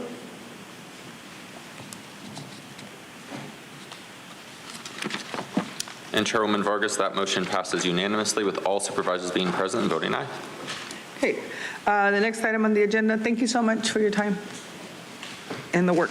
So the next item is item number 10, Traffic Advisory Committee and related CEQA exceptions. I'm going to go ahead and ask our team to get up here, but we are going to go ahead and turn it over to public comment, and then if any of my colleagues have questions, we can go ahead and ask the team. So I'll open it up for public comment. Thank you, Chairman Vargas. We have 9 total requests to speak, 3 individuals in person, and 6 requesting to speak by phone. Also note for the record, we did not receive any e-comments on this item. For individuals that requested to speak on this item by phone, please dial into the conference line now with the instructions that were provided to you. We'll begin with the in-person speakers. As your name is called, if you could please come forward and stand on the arrows until it is your turn to speak at the podium. I'd like to invite forward the following individuals, allegedly Audra, Mark, and Consuelo. You'll have 2 minutes to address the board, and if you could please begin by stating your name for the record.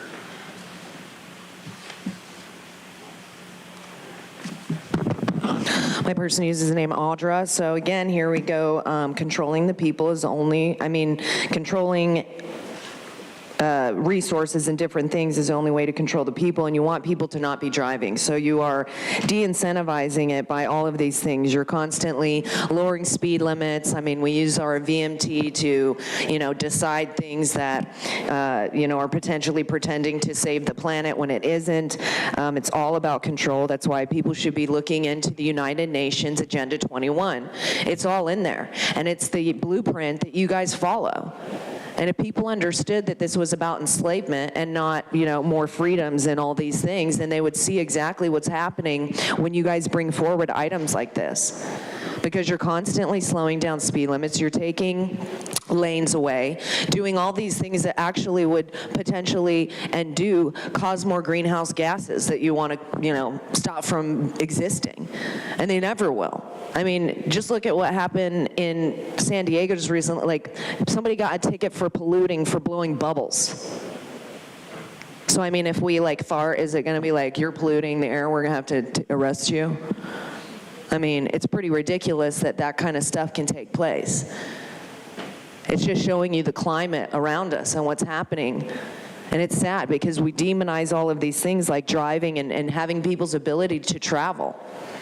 That's a right. We don't even need a driver's license. That's for doing business, commerce. But the people have been lied to. And the people believe the lies and all the constructs that have been built up around us. It's like everyone's sitting in a prison cell with the door open. And it just feels comfortable, right? They're going to give you food. It's like, come to the government, they're going to help you. No, what they're going to do is make sure that you're dead. All while pretending to save your life. Like, take this COVID injection, it's going to help you. When in reality, it's going to kill you. Thank you. Next speaker.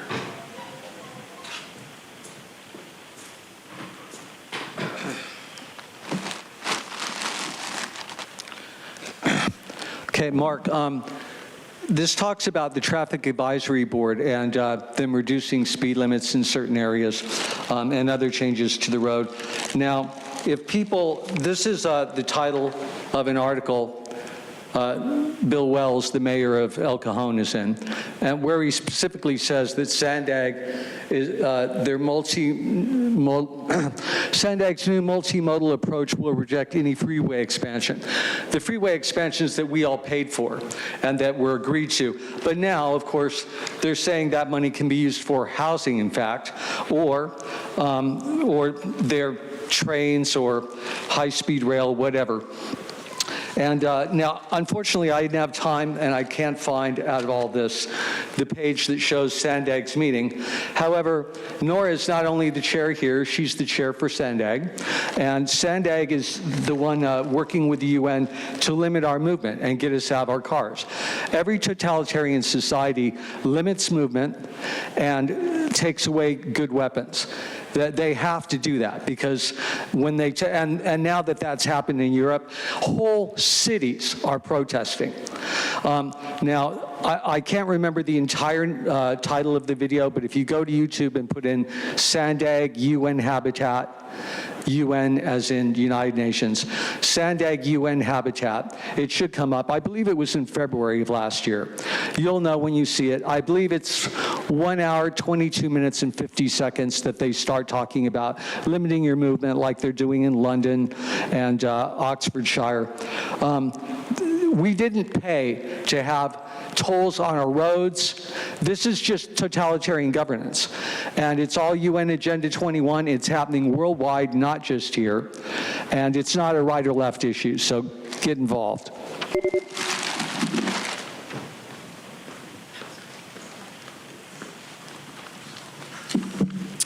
Okay, Consuelo, speaking on this item. Yeah, I just also wanted to encourage the people to pay attention to what they are doing at Sandag, because it's really, they're entirely in lockstep with the UN Agenda 21. And no, it's not a conspiracy theory, because they're doing everything that they set out to do, they're doing it.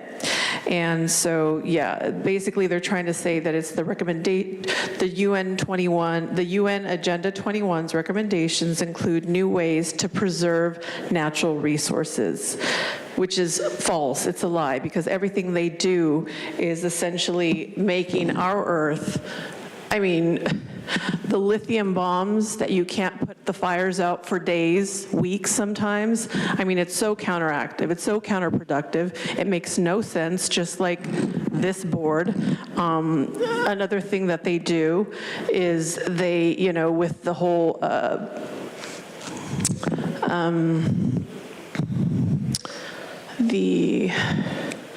I can't think of the word. That's okay. But like I said, this is, again, in lockstep with the UN Agenda 21.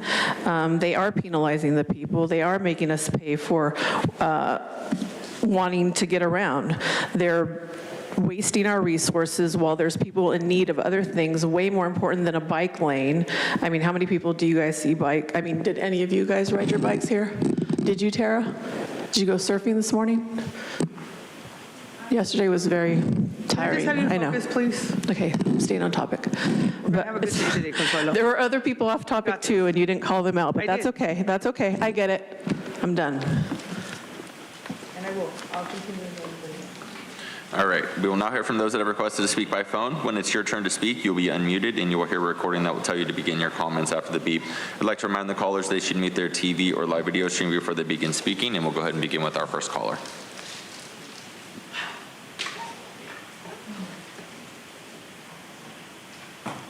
Good morning, Board of Supervisors. My name is Becky Rapp, and I'm a parent and a public health educator concerned regarding the safety of our roads in the backcountry. I appreciate the Traffic Advisory Committee and their efforts to engage with each community group in hopes of providing unincorporated communities with enhanced road safety standards that reduce congestion. Many roads in the backcountry are not well lit, windy, and have many blind corners. My planning group is concerned as we've seen a significant increase in drivers driving at very high speeds and under the influence of drugs and alcohol. Recently, a tragic car accident or a car crash took place, killing a young 8-year-old boy and seriously injuring 3 of his siblings with significant head trauma and many broken bones. The man who caused the crash was under the influence of drugs as he showed marijuana in his blood. He failed to negotiate a bend in the road and veered into the opposite lanes of traffic due to his high speed.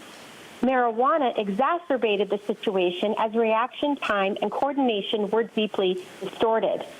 I bring this to your attention as situations like this devastating example can be prevented when stronger policies are implemented around road safety.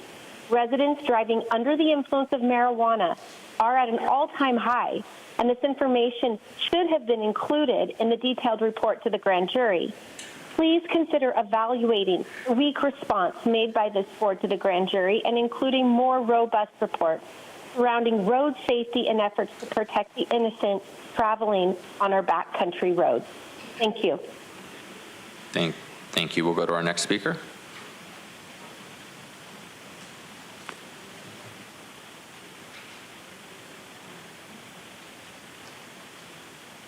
Gambler, item number 10.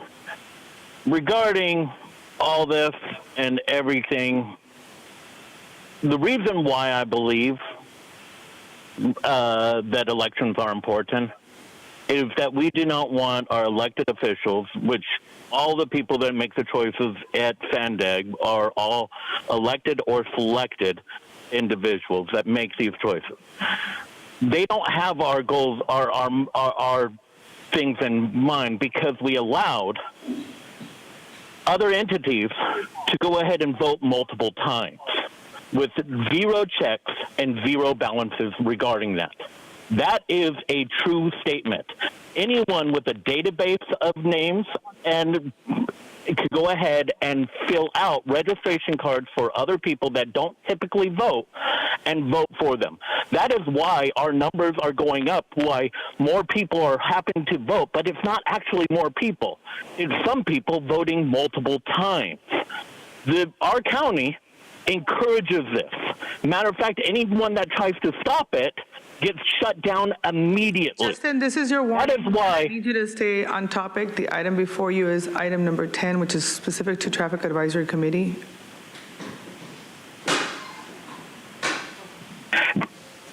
That is why they are, very simply, limiting our movement. This does not benefit us. It benefits the UN or it benefits China. They want to go ahead and make our lives difficult because it benefits UN and it benefits China. It does not benefit us at all. I wasn't off topic. Make sure you understand what I'm saying before you go ahead and make a comment, please. So take away my friggin' mark and pay attention to what I'm saying. Do I make myself clear?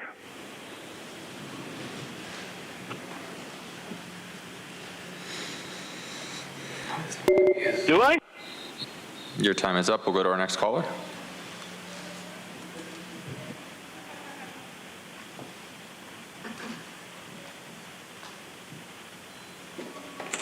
Good morning, Board. My name is Kathleen Lippett.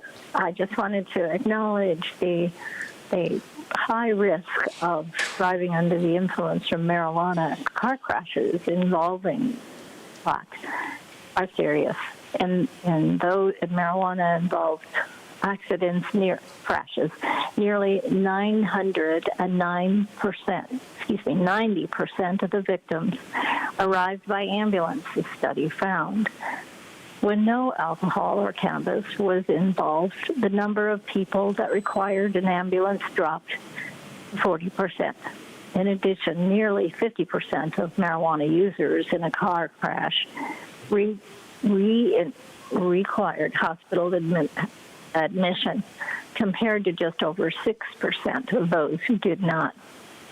Recent statistics provided by a national survey on drug use and health reported that the number of drivers who admit to driving under the influence of marijuana in the past year increased over 14.85% across all ages from 20 to 21.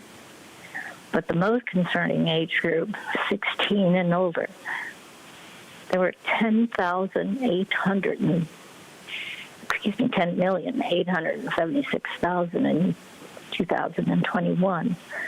The difference is statistically significant. The age group 16 to 20 showed a slight increase, and for those 21 to 25, there was a 21% increase. In those 26 or older, they saw a nearly 16% increase. This trend is expected to worsen as additional states attempt to legalize and commercialize marijuana. And I hope the board will take a look at these statistics. So thank you for letting me speak. Thank you. Your time is up. And Chairwoman Vargas, that concludes public comment on this item. Right. Is there any discussion with my colleagues? All right, is there a second? There's a motion and a second. Please vote. And Chairwoman Vargas, that motion passes unanimously with all supervisors being present voting aye. All right. So thank you very much. The next item on the agenda is discussion item number 11, notice public hearing adopting of the County San Diego Inclusionary Housing Ordinance. We have a presentation by the team, so I'm going to turn over to Amy, and then you can introduce the folks. Good morning. Chairman Vargas and Supervisors, we're presenting the Inclusionary Housing Ordinance, which was one of many strategies to further affordable housing production. It aligns with the county's housing blueprint goal to produce housing for all, which was presented yesterday. Staff has developed 3 ordinance options for the board's consideration based on different policy priorities. The board can mix and match these options, which focus on the least requirements and lowest income levels, providing flexibility, or producing the most amount of affordable housing units. Today, staff is requesting that the board adopt the draft Inclusionary Housing Ordinance and provide direction on the program options. During today's presentation, staff will provide background information on inclusionary housing and the ordinance components. This includes the set-aside requirement, meaning the amount of affordable housing and level of affordability, the minimum project size, or the number of units in a project for the ordinance to apply, alternative compliance methods, or ways of complying with the ordinance other than providing affordable units on site. And lastly, incentives, which help to offset the cost of providing affordable housing. Staff will present the 3 ordinance options, which combine these components into one decision point. Examples of how to mix and match the ordinance options will also be shared with the board. Finally, staff will review the recommendations for board consideration to adopt the draft ordinance by selecting an option or mixing and matching between them, or taking additional action to continue for review. For further reference, throughout this presentation, the bottom of each slide will show the topic being presented.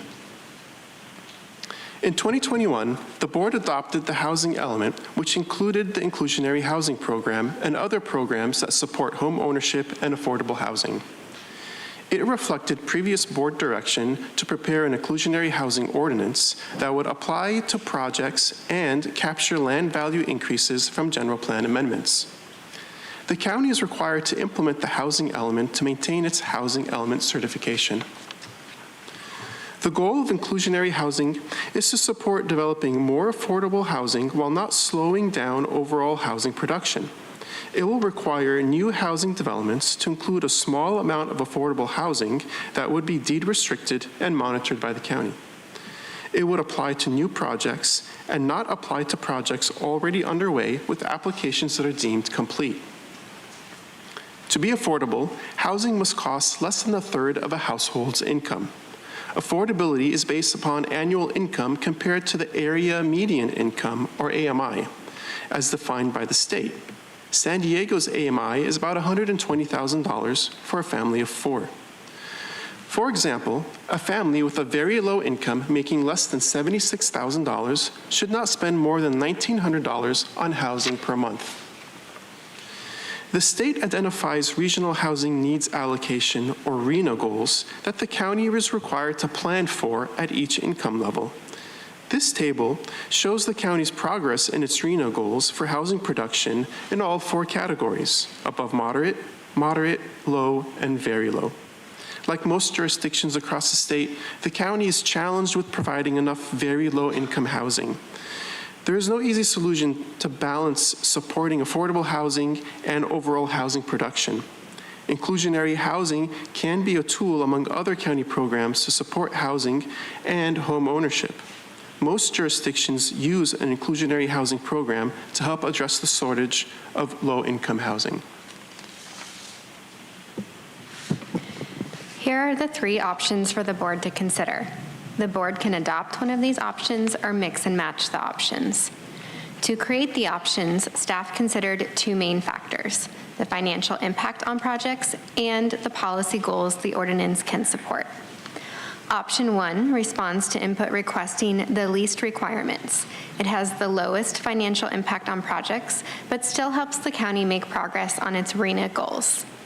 Option 2 responds to input requesting more flexibility for applicants. It has a moderate impact and creates more mixed income communities while further progressing county goals. Option 3 responds to input requesting the program produce the most affordable housing units overall. It has the highest impact on projects while still remaining financially feasible. This option also balanced the highest incentives and is limited geographically. To create the ordinance, staff conducted best practice research, sought public input, and conducted an economic analysis. In best practice research, staff reviewed and discussed inclusionary ordinances with other local jurisdictions. Staff's research informed the options to tailor the program to local conditions. Throughout developing the program, staff prioritized community outreach and hosted or attended over 60 meetings with stakeholders, focus groups, and the public. Staff received input from community members, community planning and sponsor groups, developers, affordable housing advocates, equity groups, labor unions, and environmental groups. The options respond to public input requesting the lowest economic impact, or option 1, the most flexibility under option 2, and the most number of affordable units under option 3. An economic analysis was prepared to balance supporting overall housing production and meeting affordable housing goals. The economic analysis evaluated market conditions in the unincorporated area. It tested 29 potential set-aside requirements and eliminated all non-feasible options. Based on the economic analysis, all options presented today are financially feasible, even without incentives. Again, there are 3 options for the board to consider. The board can mix and match the components of each option. Each option includes the 4 components, which we will now review. The set-aside requirement, minimum project size, alternative compliance, and incentives. The set-aside requirement determines the amount of affordable housing and level of affordability. For example, a 10-unit project with a set-aside of 10% low income must provide 1 affordable unit to a low-income household. Set-asides balance the level of affordability with the quantity of affordable units. Set-asides can align with county goals, including RHNA, flexibility, and producing the most affordable housing. All set-asides presented are financially feasible without incentives based on the economic analysis. Feasible set-asides differ based on project type of for rent, for sale, and general plan amendment. The second component is minimum project size that establishes which projects the program applies to. Projects with fewer units than the minimum project size are not required to build affordable housing. A smaller minimum project size, like 5 units, would require more projects to include affordable units, while a larger minimum size, like 12 units, means fewer projects will have to comply with the ordinance. The next component is alternative compliance, which offers ways to comply with the ordinance without providing affordable units on site. The options include 3 alternative compliance methods. In lieu fee, which is a payment of a fee equivalent to the cost of building affordable units on site. These fees will go into a fund for future affordable housing in the unincorporated area. Off-site development, which is building the affordable units in a different location than the market rate units. And land donation, which is donating land for future affordable housing. The board can adopt any or all of these, but state law requires adopting at least 1 form of alternative compliance. Staff responded to requests by stakeholders to provide greater flexibility in the location for off-site development and land donation in all options. The location criteria allows alternative compliance within the unincorporated area and within the same community plan area as the market rate development, or within 5 miles from the project site, or within high and highest resource areas, or within VMT efficient and infill areas. The last component is incentives, which encourage building the affordable units on site. There are already incentives for building affordable housing through the existing state and county density bonus programs. The options include an additional 5 to 20% density bonus that increases residential density. They also include additional regulatory incentives, such as reduced development requirements like setbacks and building height. Further, the options include priority review for projects that elect to provide 50% more affordable units at low income than would be required by the Inclusionary Housing Ordinance. Now that we've reviewed the 4 components, let's walk through each option in more detail with examples. Option 1 has the least requirement and makes some progress towards the RHNA goal. This option responds to Planning Commission requests for the least impact to development in alignment with the Transportation Study Guide. Option 1 has one set aside per project type. For rent projects, those will have a set aside of 5% very low. For sale projects, will have 10% moderate, and general plan amendment projects will have 10% low income. Option 1 has a minimum project size of 12, applying the program to fewer projects. It allows all projects to use an in lieu fee, as well as off-site development and land donations as alternative ways to comply. The option also responds to requests to provide more incentives in addition to the existing state and county's programs, adding 5% density bonus, a regulatory concession, and priority review if projects provide additional affordable housing. Option 2 has the most flexible requirements in response to developers' requests for flexibility. Option 2 allows an applicant to choose between multiple set-asides. For rent projects, may choose between a set-aside of 5% extremely low, 5% very low, or 10% low income. Option 2 has a minimum project size of 10 and allows in lieu fee by medium-sized projects under 20 units, as well as off-site development and land donation.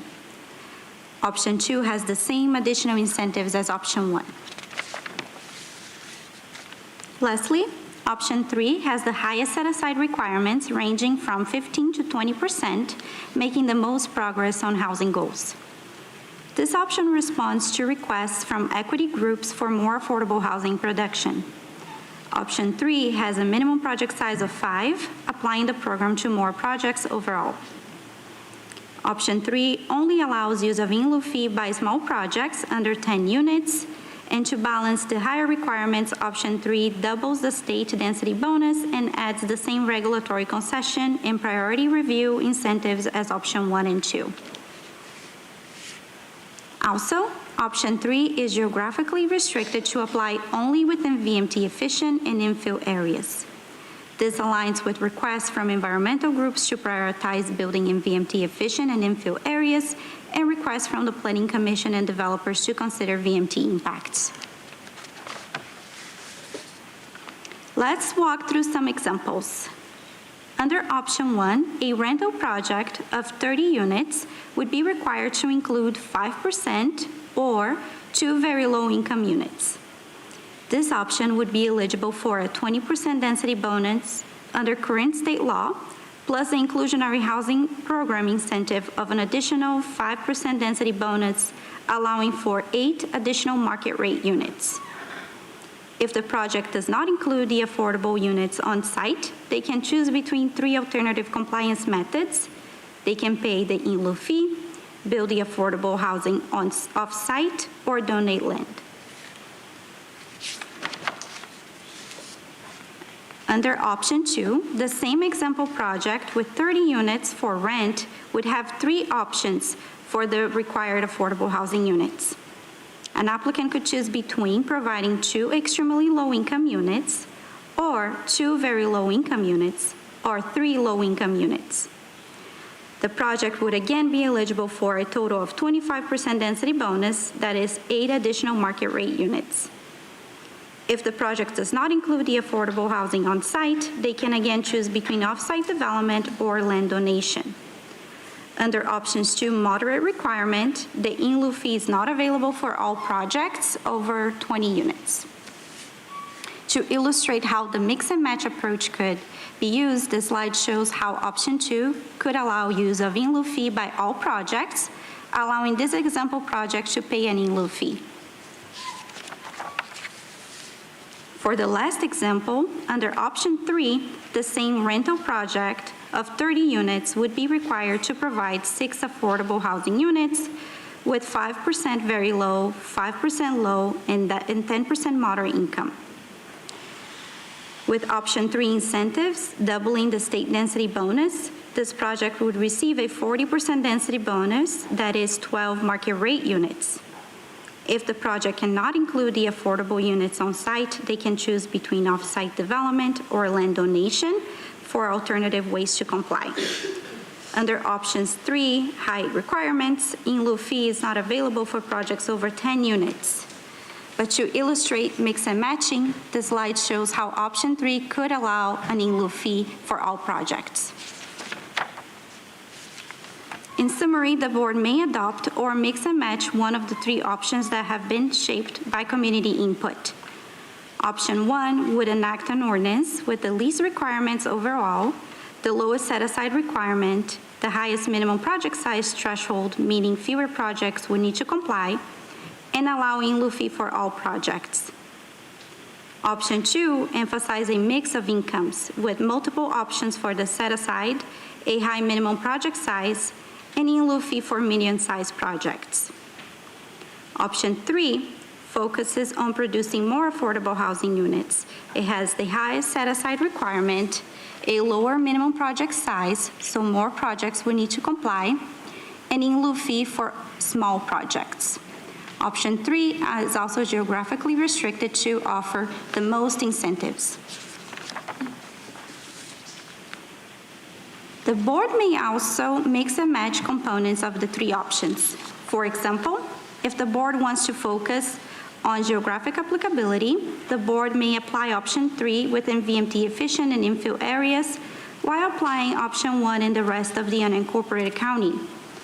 The board could also omit the additional incentive in VMT inefficient areas. If the board wants to expand application of in lieu fee, the board could apply option 2 or 3, but with in lieu fee available for all projects, not just projects under 20 units. Or, if the board wants to limit the application of in lieu fee, the board could apply option 1 or 2 without allowing an in lieu fee and only offer other forms of alternative compliance. Lastly, if the board wants to adopt a mandatory inclusionary housing program with a voluntary incentive-based program, it could adopt option 1 and offer option 3 incentives to projects that provide option 3 set-asides. Staff presented the ordinance at the Community Planning Group and Community Sponsor Group All Chairs meeting. 9 community planning groups requested the ordinance to be presented at their meetings. Fallbrook and Valley Center voted to be excluded from the program. The Planning Commission recommended deferring the ordinance until after the VMT mitigation program is adopted due to concerns about cumulative impacts on projects from both the Inclusionary Housing Ordinance and the VMT mitigation program. To address this concern, the board can consider adopting an option with a low impact like option 1, or is geographically limited to VMT efficient and infill areas like option 3. Also, due to case law, general plan compliant projects should not need VMT mitigation if they're relying on the general plan CEQA analysis. Staff recommends that the Board of Supervisors find the proposed ordinance complies with the California Environmental Quality Act and state and county CEQA guidelines, and adopt the attached forms and ordinances. And regardless of which option is adopted, add 2 full-time equivalent positions to support the implementation of the monitoring of the program. This concludes the presentation, and staff is available to answer any questions. And open it up to the board.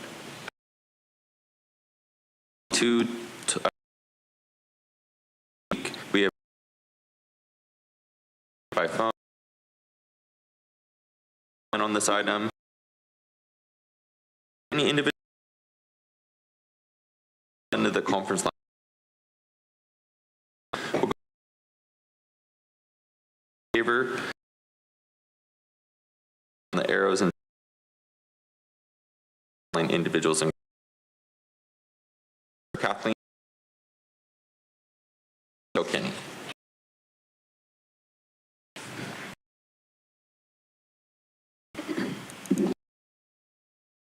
I thought I wanted option 1, but where we could get as much as possible. And so what I want to tell you, a great solution, yes, in God's backyard. You know, Monica Ball went to the to say that churches can have affordable housing on their property. They could do affordable housing on their parking lots. You know, in the communities, there's a lot of churches, and people could say, hey, I want to, finding a project to build, you could actually go to housing units, and they would say, we're desperate for it. They're desperate. County to do things about homeless for so long, and I can't get anybody to help me. Identify sites, and nothing happens. I can't even get people to call me back. Of course, I want to say that instead of 5%, at least, not just 5%, and there's an churches in Yigby. We had, I don't know how many things where the churches said, we need money to build this. And your people said, $10,000 a unit, and that's all you're going to get. In lieu fees, you could go to the churches and say, we have, you know, 4 units on your property. They would say, yes, we're desperate for this. Please help.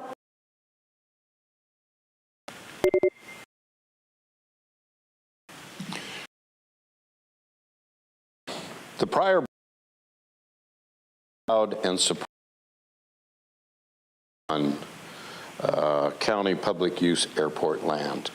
This policy that we're discussing today should be applied to airport land, building affordable homes and homeless safe sites for the homeless.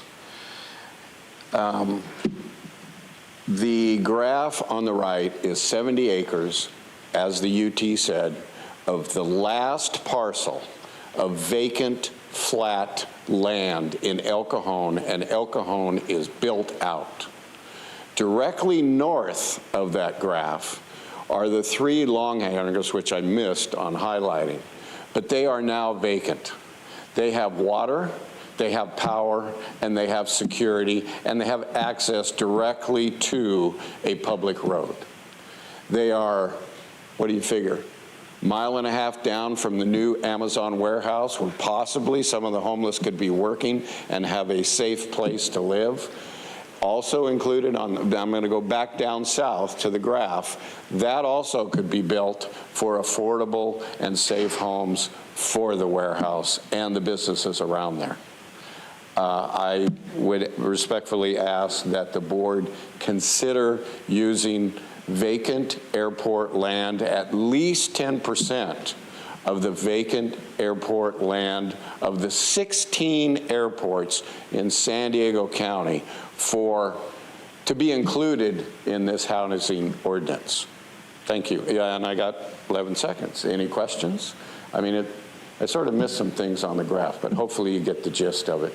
You know, El Cajon is in the middle of East County with mass transit all around it.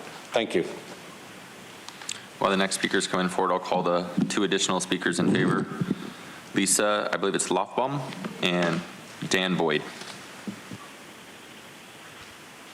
Good morning, honorable supervisors. My name is Sean Kilkenny. I am co-founder and partner of Nolan Communities.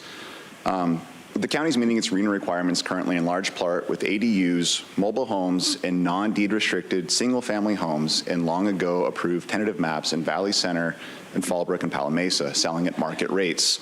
It's not equitable, it's not diverse, and it's not sustainable. We believe that our recommendations are common sense approaches to providing more affordable and attainable housing. We've provided specific comments and recommendations on each option. In general, we support options 1 and 2, but we have concerns that option 3 both exceeds the requirements of state density bonus for rental projects and also disincentivizes building in VMT efficient and infill areas, which are the very areas that should be prioritized to meet VMT and GHG reduction goals. We propose that you consider instead focusing on the DFA areas where the county is going to be making commensurate investments in public infrastructure in order to provide for that higher set-aside requirement. We want to focus our remaining time on recommendations for the incentives. We recommend that the county include a defined priority review timeline for discretionary projects based on the schedules established as part of the Removing Barriers to Housing item, and to require staff to achieve these timelines. As part of this, we recommend directing PDS to return with additional budget requests to ensure enough staffing to meet these timelines. We recommend the county increase the county's local density bonus on a sliding scale to match the amount of affordable housing provided. The more affordable housing a developer provides, the greater the local density bonus. We also recommend the county eliminate requirements or otherwise exempt projects that are general plan and zoning consistent from discretionary actions like site plans, use permits, design review, and grading permits when these projects achieve 20% of the base unit count as affordable housing, consistent with AB 1287 or AB 1387. This would require the county to also lobby Sacramento for a bill that would allow for sale projects that are consistent with the underlying land use and zoning requirements and prepare a local ordinance.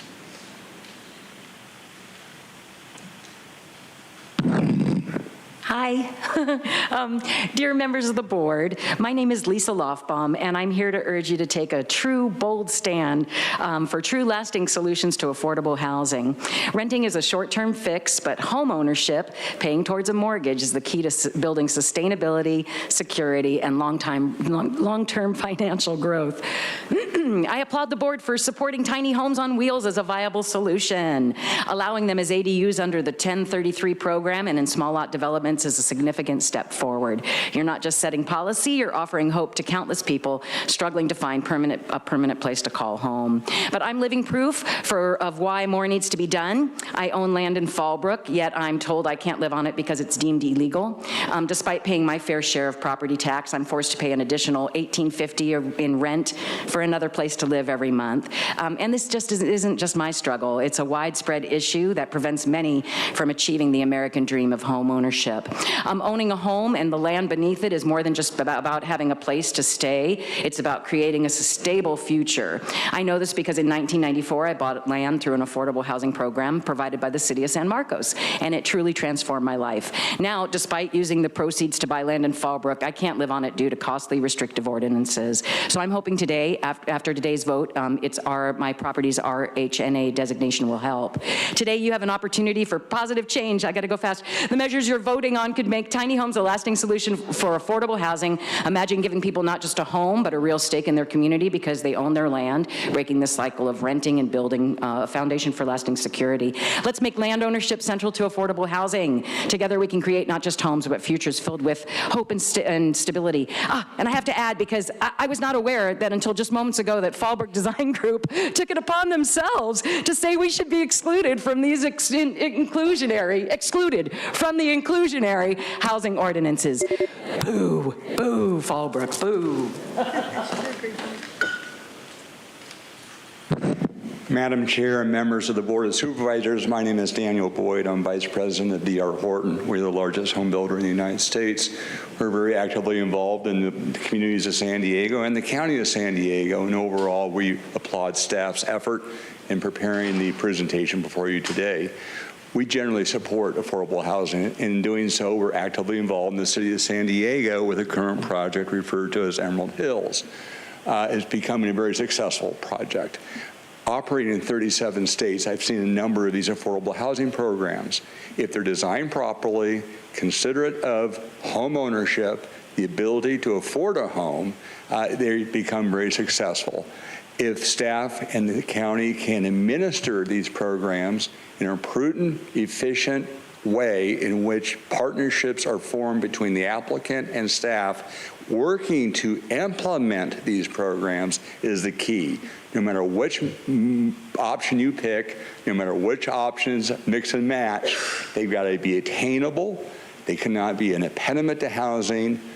Affordable housing causes approximately a 50% reduction from market rate to affordable rate. So yes, it's a very expensive option, but we applaud it. We support it. The problem we see professionally is implementation. The conditions are very stringent for a good reason, but in order for us to succeed with affordable housing, we have to work together between the applicant and the county, or the jurisdiction being the lead agency. Most of the failures come when we can't create options to implement outside of what these options are providing to you, because frankly speaking, this is a very difficult program to implement. And unfortunately, we're trying to develop infill opportunities. So we have general plan challenges. We have zoning challenges here at the county and the city. We need to overcome that with affordable housing and with obviously our development and infill development. Thank you for your comments. Now call the speakers in opposition. I'll be calling the first three, allegedly Audra, Lori, I believe it's Filer, and Justine Murray. You can come forward in any order.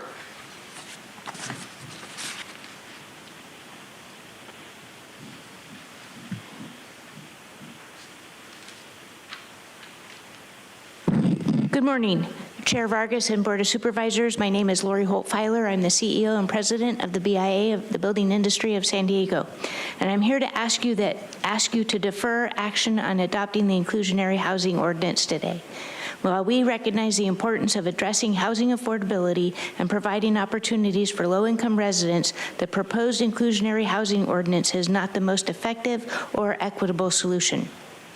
As noted in the county-directed fiscal analysis, mandating affordable housing and new residential developments places additional costs on builders and developers. This has the potential to stifle housing production. And county staff is currently in the midst of completing multiple planning projects. This includes a VMT mitigation program, the sustainable land use framework, the development feasibility analysis, and the climate action plan. Each of these plans or analyses could have a large impact on the feasibility of developing new homes in the unincorporated area. Rather than view each of these projects in a vacuum, at the very least, planning projects should be completed prior to the consideration of any additional requirements that could negatively impact projects. So we respectfully request that the board table the proposed inclusionary housing ordinance and focus on allowing the other projects to come together and become intertwined. But if the board does move forward with inclusionary, then we strongly ask you to consider option number 1 with the following amendments. Increase the applicability of the ordinance to projects with a minimum of 25 units, amend the area median income level to 120% of AMI, and allow the in lieu fee to be allowed for all project types. Thank you very much. Good morning, Chair Vargas and Supervisors. My name is Justine Murray. I'm speaking on behalf of the San Diego Regional Chamber of Commerce. We represent over 2,200 member businesses and over 300,000 jobs. Our mission is to make the San Diego binational region the best place to live and work. I want to start by thanking planning staff for their willingness to meet with the Chamber and our committees to discuss the proposed options for an inclusionary ordinance. Last week, the Chamber's Transportation and Land Development Committee, which is made up of development professionals representing various segments of this industry, considered the proposed ordinance and options before you today. The committee voted to support the county's planning commission's recommendation to delay adoption of any inclusionary ordinance, with the preference for option 1 with some amendments if the board does feel that it's important to move forward today. Simply put, it does feel like it's putting the cart before the horse while VMT mitigation is still being figured out and while the DFA is still being completed. If the board does feel it's necessary to move forward with an inclusionary ordinance today, we would echo the same comments that you just heard from Lori. Option 1 with a few amendments. Increasing the minimum project size to 25 units, amending AMI levels up to 120% AMI, and a commitment that in lieu fee option is available for all projects. The current iteration of option 1 is far too restrictive and not economically feasible, thus would not result in the creation of more market rate and or affordable units in the unincorporated area of the county. Simply put, this option will not pencil, so not only will you not be getting inclusionary units, you'll not be getting market rate, we'll not be building the units that we need to build in the unincorporated areas of the county to help with our regional housing crisis. We caution moving forward with an inclusionary ordinance at this time before other housing policies that could affect a future ordinance of this type, like the DFA and VMT mitigation, are developed. If the ordinance is delayed today, we're more than happy to provide feedback on option 1, why we're putting forward those amendments for consideration. We thank you for your time today and consideration of our request. Thank you. And while our next speaker is coming up, I will call the 2 remaining speakers in opposition, which is Mark and Consuelo.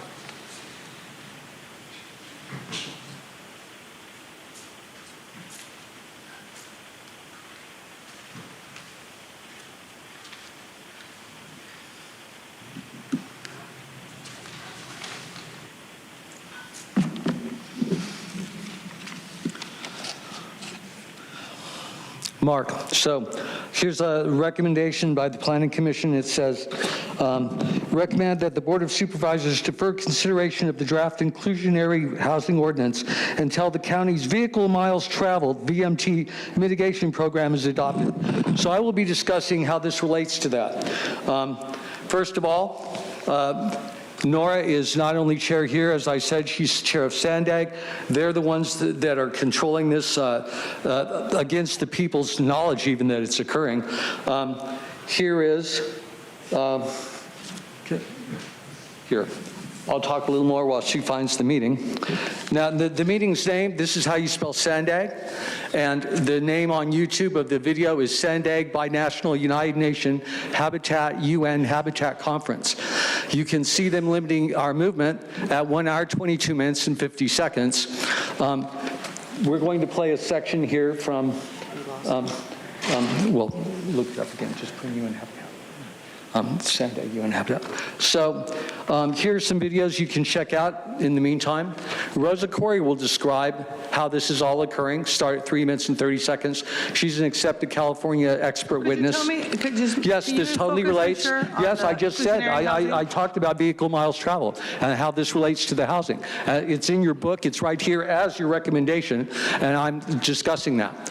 So here's what's happening with the same thing in Europe and how they're backlashing because they don't like it. These are all YouTube titles. Here is the Resilient Cities Network. That's a YouTube title. You can see it at 5 minutes and 28 seconds, if I recall correctly, to check out what they're doing with that. Here is another video on the hard truth about the United Nations that NOR and SANDAG are working with and getting money and becoming a shadow type of government that is, I'm out of time. Thank you. Next speaker. Oh, Nora left. Next speaker, Consuelo or Audra.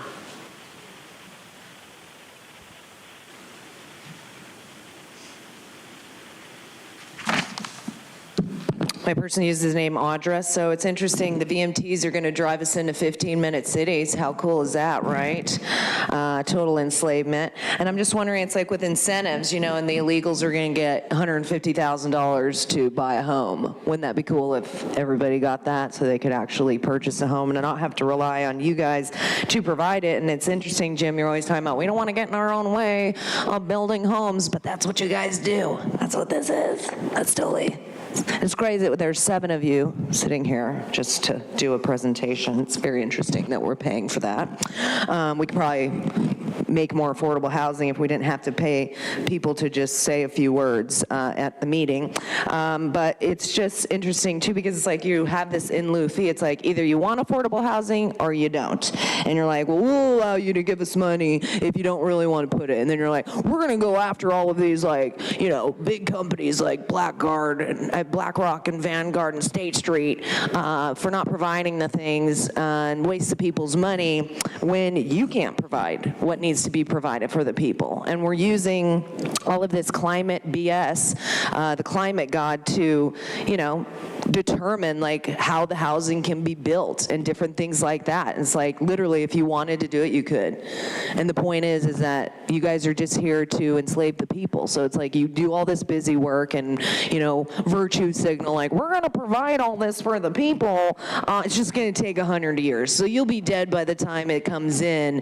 And then, but your family will be able to benefit off of it. That'll be great. Yeah, it's just interesting because literally all of this does with the VMTs and all of that bullshit is literally enslave the people and be like, you can't go outside of your 15-minute zone unless you have a permit, and then we'll let you see your family like, you know, maybe once or twice a year at a very high cost. But at least that'll provide maybe a roller coaster, right?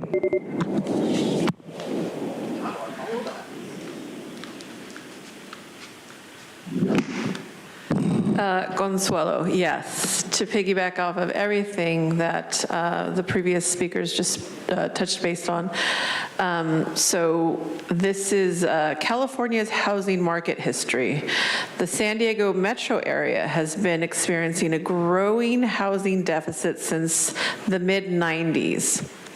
In 2022, the area was short about 90,000 homes. California's housing market has experienced periods of rapid growth and severe shortages. For example, the post-World War II boom led to suburban development, but growth slowed in the following decades due to what? Land use restrictions and increasing regulations. By who? The government. They say affordable housing, but nothing about property taxes. So this all sounds great, but read the fine print, people. Read between the lines. When this eventually fails, it fails on the people's dime. All these failed issues, all of them trail back to the government policies. They create the problems, they create the chaos, and then they trick the people to appear as the heroes. Question: when will the tax-paying indentured servants wake up to the reality that this local government does not work for the people? They never have. Get involved, San Diego. Get involved, humanity. It's time. We will now hear from those that have requested to speak by phone. When it is your turn to speak, you'll be unmuted and you will hear a recording that will tell you to begin your comments after the beep. I'd like to remind the callers they should mute their TV or live video stream before they begin speaking, and we'll go ahead and begin with our first caller.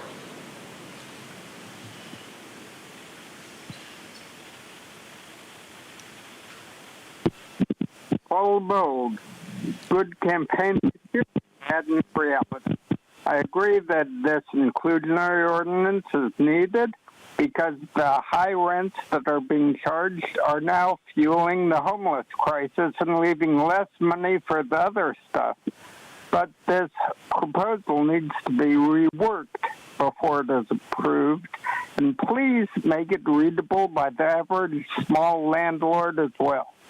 For the one section exempts units renting to people making 80% of the median income.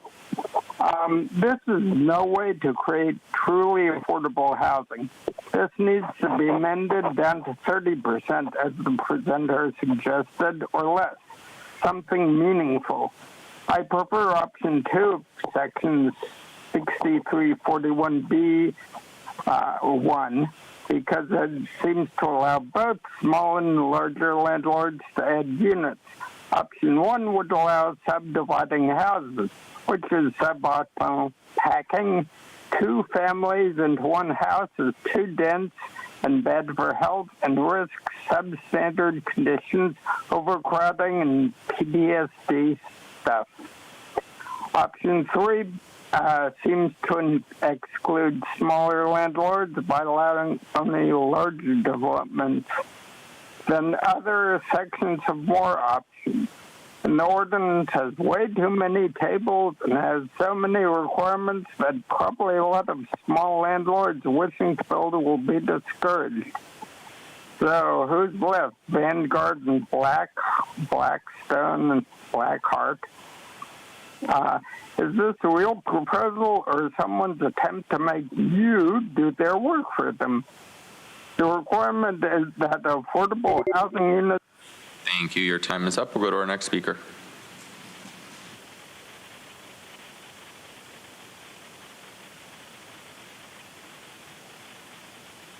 Nico Calavita. I'm Professor Emeritus in the graduate program in city planning at San Diego State University. I've been working on inclusionary housing for almost 40 years, not only because of its potential to produce affordable housing, but also because it can help foster mixed-income communities, what in Europe is called social inclusion. In all those decades, it has become clear that inclusionary works. But to work, inclusionary housing programs have to be fair, reasonable, and flexible. To be fair and flexible, the county inclusionary housing ordinance should phase in general plan compliant properties over a period of 3 to 5 years to allow for land markets to adopt downward. This would allow you to choose option 3. So I repeat, do the phasing and choose option 3. I should mention that when regulatory measures are adopted, such as the non-impact fees, inclusionary housing, or commercial linkage fees, land prices will decline over a period of a few years. The situation is different for general plan amendments. If you approve them, land values will skyrocket. It is only fair for the county to capture some of the land value increases in the form of additional inclusionary housing. And you have made land value capture one of your goals. As the Sierra Club later suggests, requirements as in the 12,000-acre North City in the city of San Diego could be a good start. 20% at 65% AMI, I think 25% would be feasible. This is extremely important to avoid socioeconomic segregation and foster social inclusion and equity. Thank you. Thank you. We'll go to our next caller.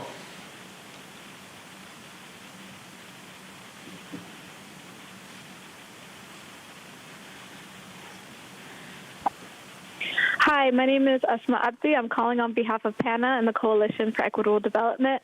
I support the adoption of an inclusionary housing ordinance to facilitate the development of affordable homes for very low and moderate income households.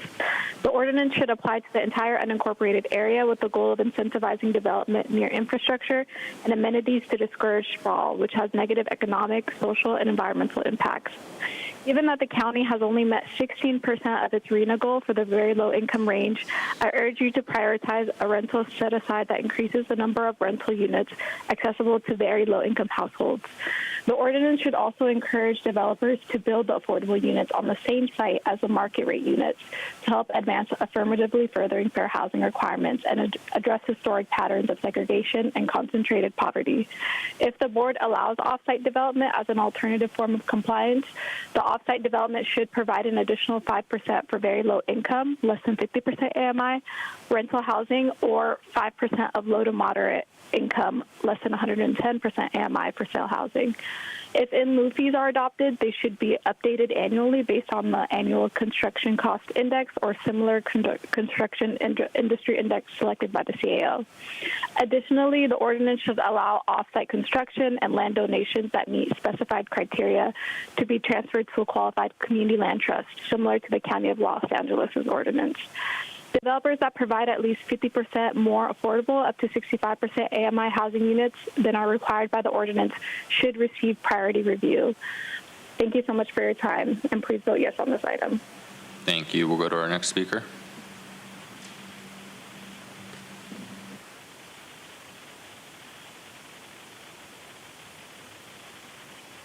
Hello, my name is Sandra Farrell. I'm Vice Chair of the Twin Oaks Valley Community Sponsor Group, but I'm speaking as an individual today.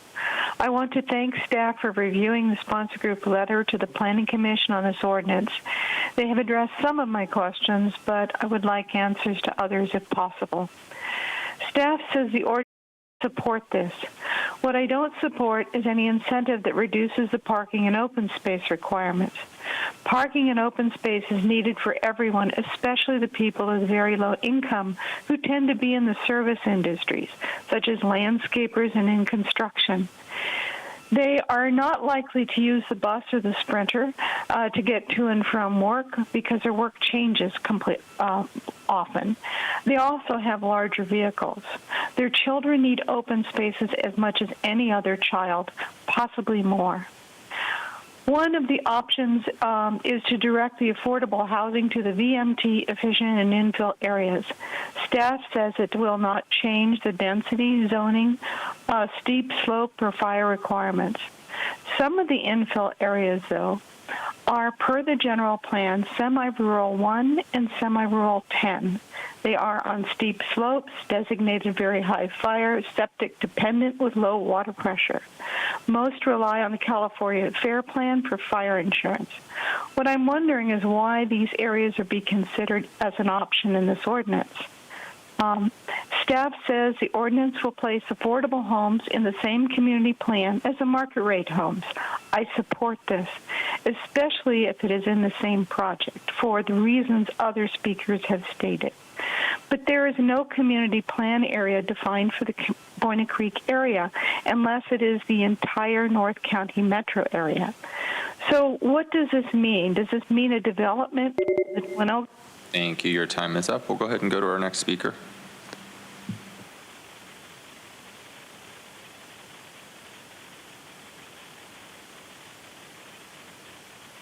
Good morning, Board. My name is Kathleen Lippett. I'm a drug policy researcher on behalf of youth, young adults, and my local and district planning groups.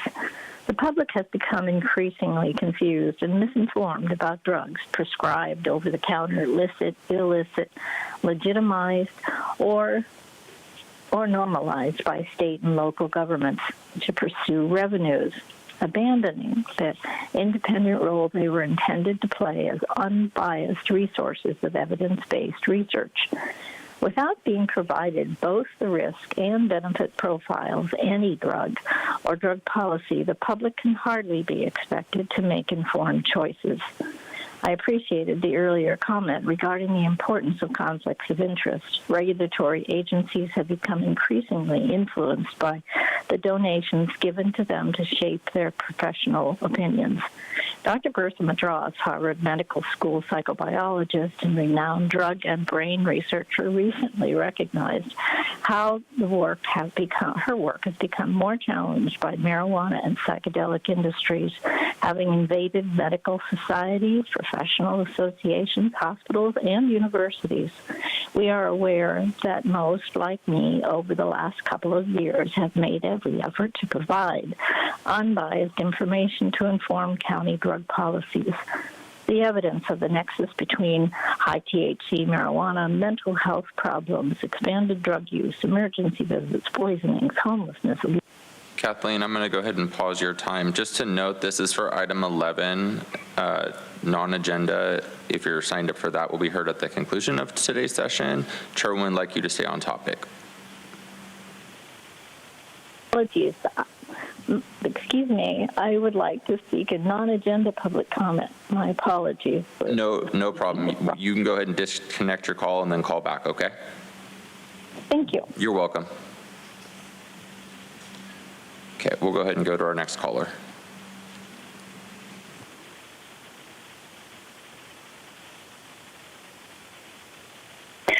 Good afternoon. Sorry, 1 second. Technical glitch there.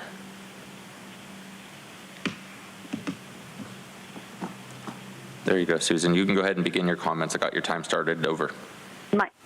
My name is Susan Baldwin. I'm a planner and affordable housing advocate.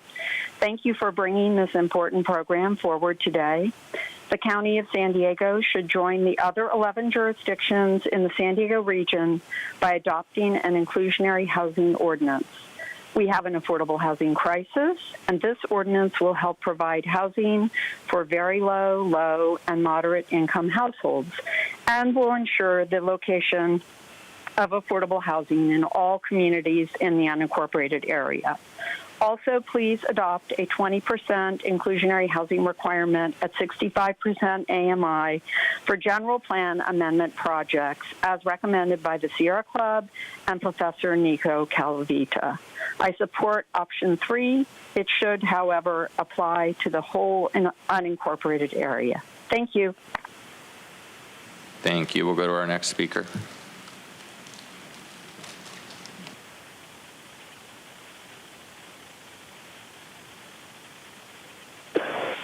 Gambler here. Perfect example of you guys not paying attention, because that was a long-ass rant about medicine when we're talking about housing. For the homeless problem that only increased since 2020 when we broke our election. And now since that, I'm really curious on what that percentage was before, because like it's at like 15, 16 low income right now, like people homeless, I guess that's what you're going with. I wonder what it was at like in 2019.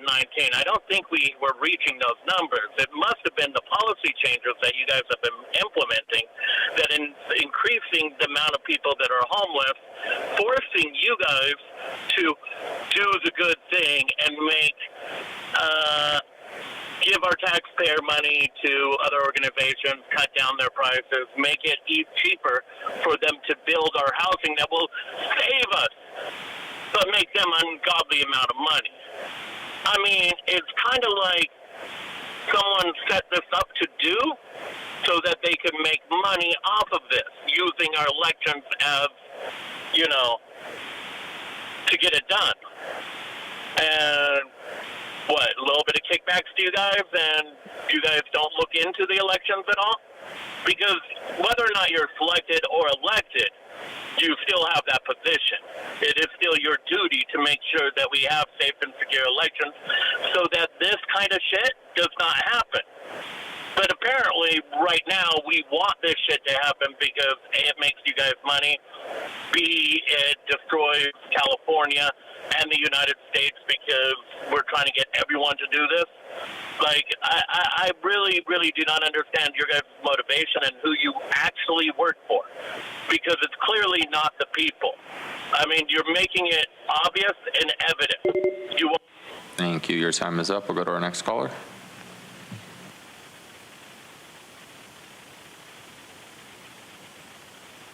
Hey guys, Truth here, still alive. I just needed sleep.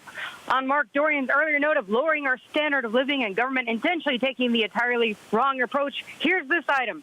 How come the socialist inclusionary housing ordinance is never inclusive of single-family homes? Is it exclusive because those running the county and the state do everything they can to make housing unaffordable, including home insurance and property tax skyrocketing, and the fees to build single-family homes are exorbitant, and then they buy up all the extra land so no one can build single-family homes? And on the county and city level, we have people in office who kowtow to a made-up, nonsensical nightmare state goal called RHNA numbers. The state demands local governments build the type of housing they want, where they want it, under the threat of $50,000 a month fines. That is extortion, and it needs to continue to be legally challenged so local governments can maintain local control with housing plans that actually make sense for their San Diego, California region residents. Otherwise, we'd be talking about a bunch of stack effects shoved into some infill spots right near Joel's home in Alpine. There's no public transit, but maybe that could be an incentive for San Diego and MTF to actually give a care about East County. To flip their meaningless saying, build the housing and they'll come. To further break apart this housing shortage scam, this is really about benefiting big corporate developers, what no liar Tara says she's against.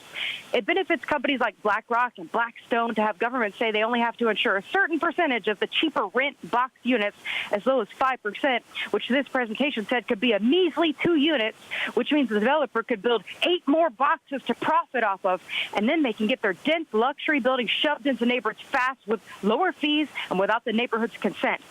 Neighbors wake up one day and realize there's 2 4-story buildings blocking their sun and stealing their privacy in their backyard, like what happened to a woman in Mira Mesa recently. This is another state craziness example that has resulted in people leaving the state of California at a record rate or facing homelessness. None of what was presented today was a real solution. It's a way to ensure housing isn't built in the backcountry and generational poverty for everybody. Thank you. Your time is up. And Chairwoman Vargas, that concludes public comment on this item. Thank you. All right, so first and foremost, thank you to everyone that joined us today with public comment and for all of your information. Thank you to the team. Inclusionary housing is really an opportunity for us to really focus on a critical step in ongoing affordable housing and moderate income housing shortage to address it here in San Diego County and in unincorporated areas. And really, it's, to me, I think the goal here of this ordinance is what we can't forget, that it's really to create opportunities for families to afford and have access to housing, which is the primary goal of why we're having this conversation. So the numbers show, particularly in my district, and I want to share this with you because I think this is important as we're looking at it from a big perspective picture. Numbers show that in 2050, almost 80,000 additional residents will call District 1 their home, compared to 30,000 people in other parts of the county. This highlights the pressing need for sustainable and equitable housing solutions, including affordable housing and middle-income, low housing production and programs. We need to see actual units that serve the needs of our population, including opportunities to move out of affordable housing, and we need to think beyond deed restricted. There has to be a continuum, and I think we saw during the recent floods that the most pressing concern that a lot of folks had was the high cost of housing. And so we need to make sure that we focus on how we can alleviate that burden and support our communities. And if there's funding, to allocate some of that funding for the homeownership programs as well. So yesterday we received the housing blueprint, and with this inclusionary housing today, I do believe that we have a unique opportunity to directly influence how we address the housing crisis in our region.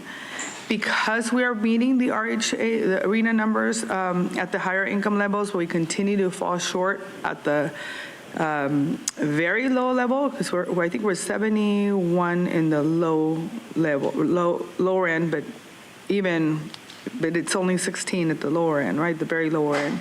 I think we have to focus on integrating all the moving pieces, the housing blueprint, BMT mitigation, the measures and the climate action plan into a much more cohesive inclusionary housing implementation strategy.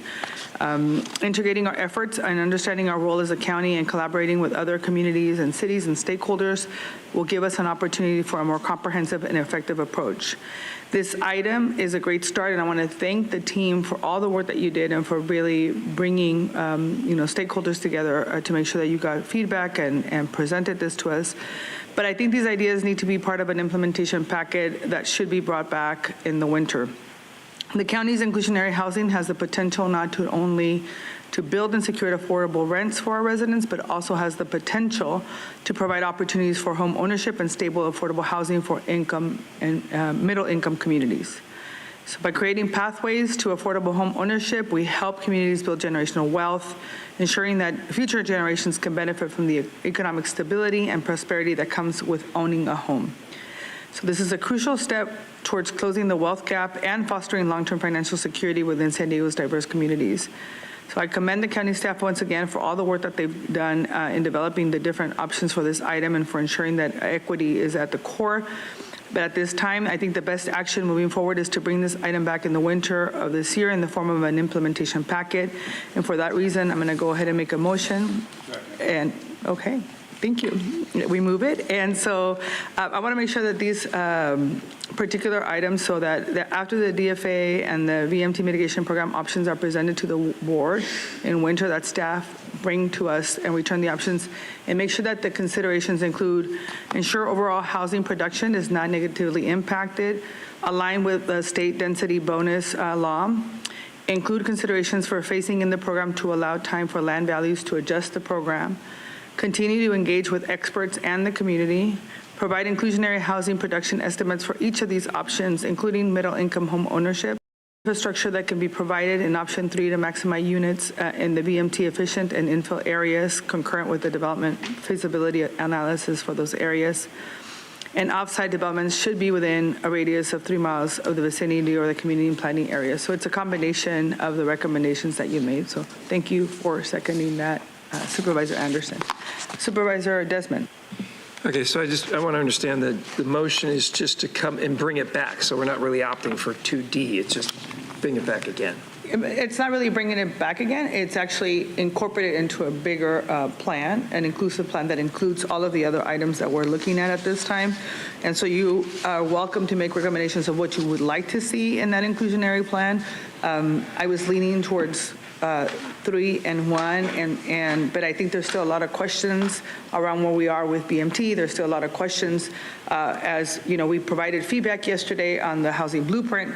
And so I feel like even though I understand from our planning department that inclusionary housing ordinance can stand alone, I do believe, and we hear this from not only developers, but from folks often, is that sometimes this hand is not speaking to this other hand, right? The whole concept. And so at this point, what I'm trying to suggest is that we bring it all back together in the winter, and that we include all of it. And so if there's items from number 2, okay, which is what you're saying, if you can identify. Well, that was just 2D was just to delay the whole thing. So and bring it back. So yeah, but that's kind of what you're doing.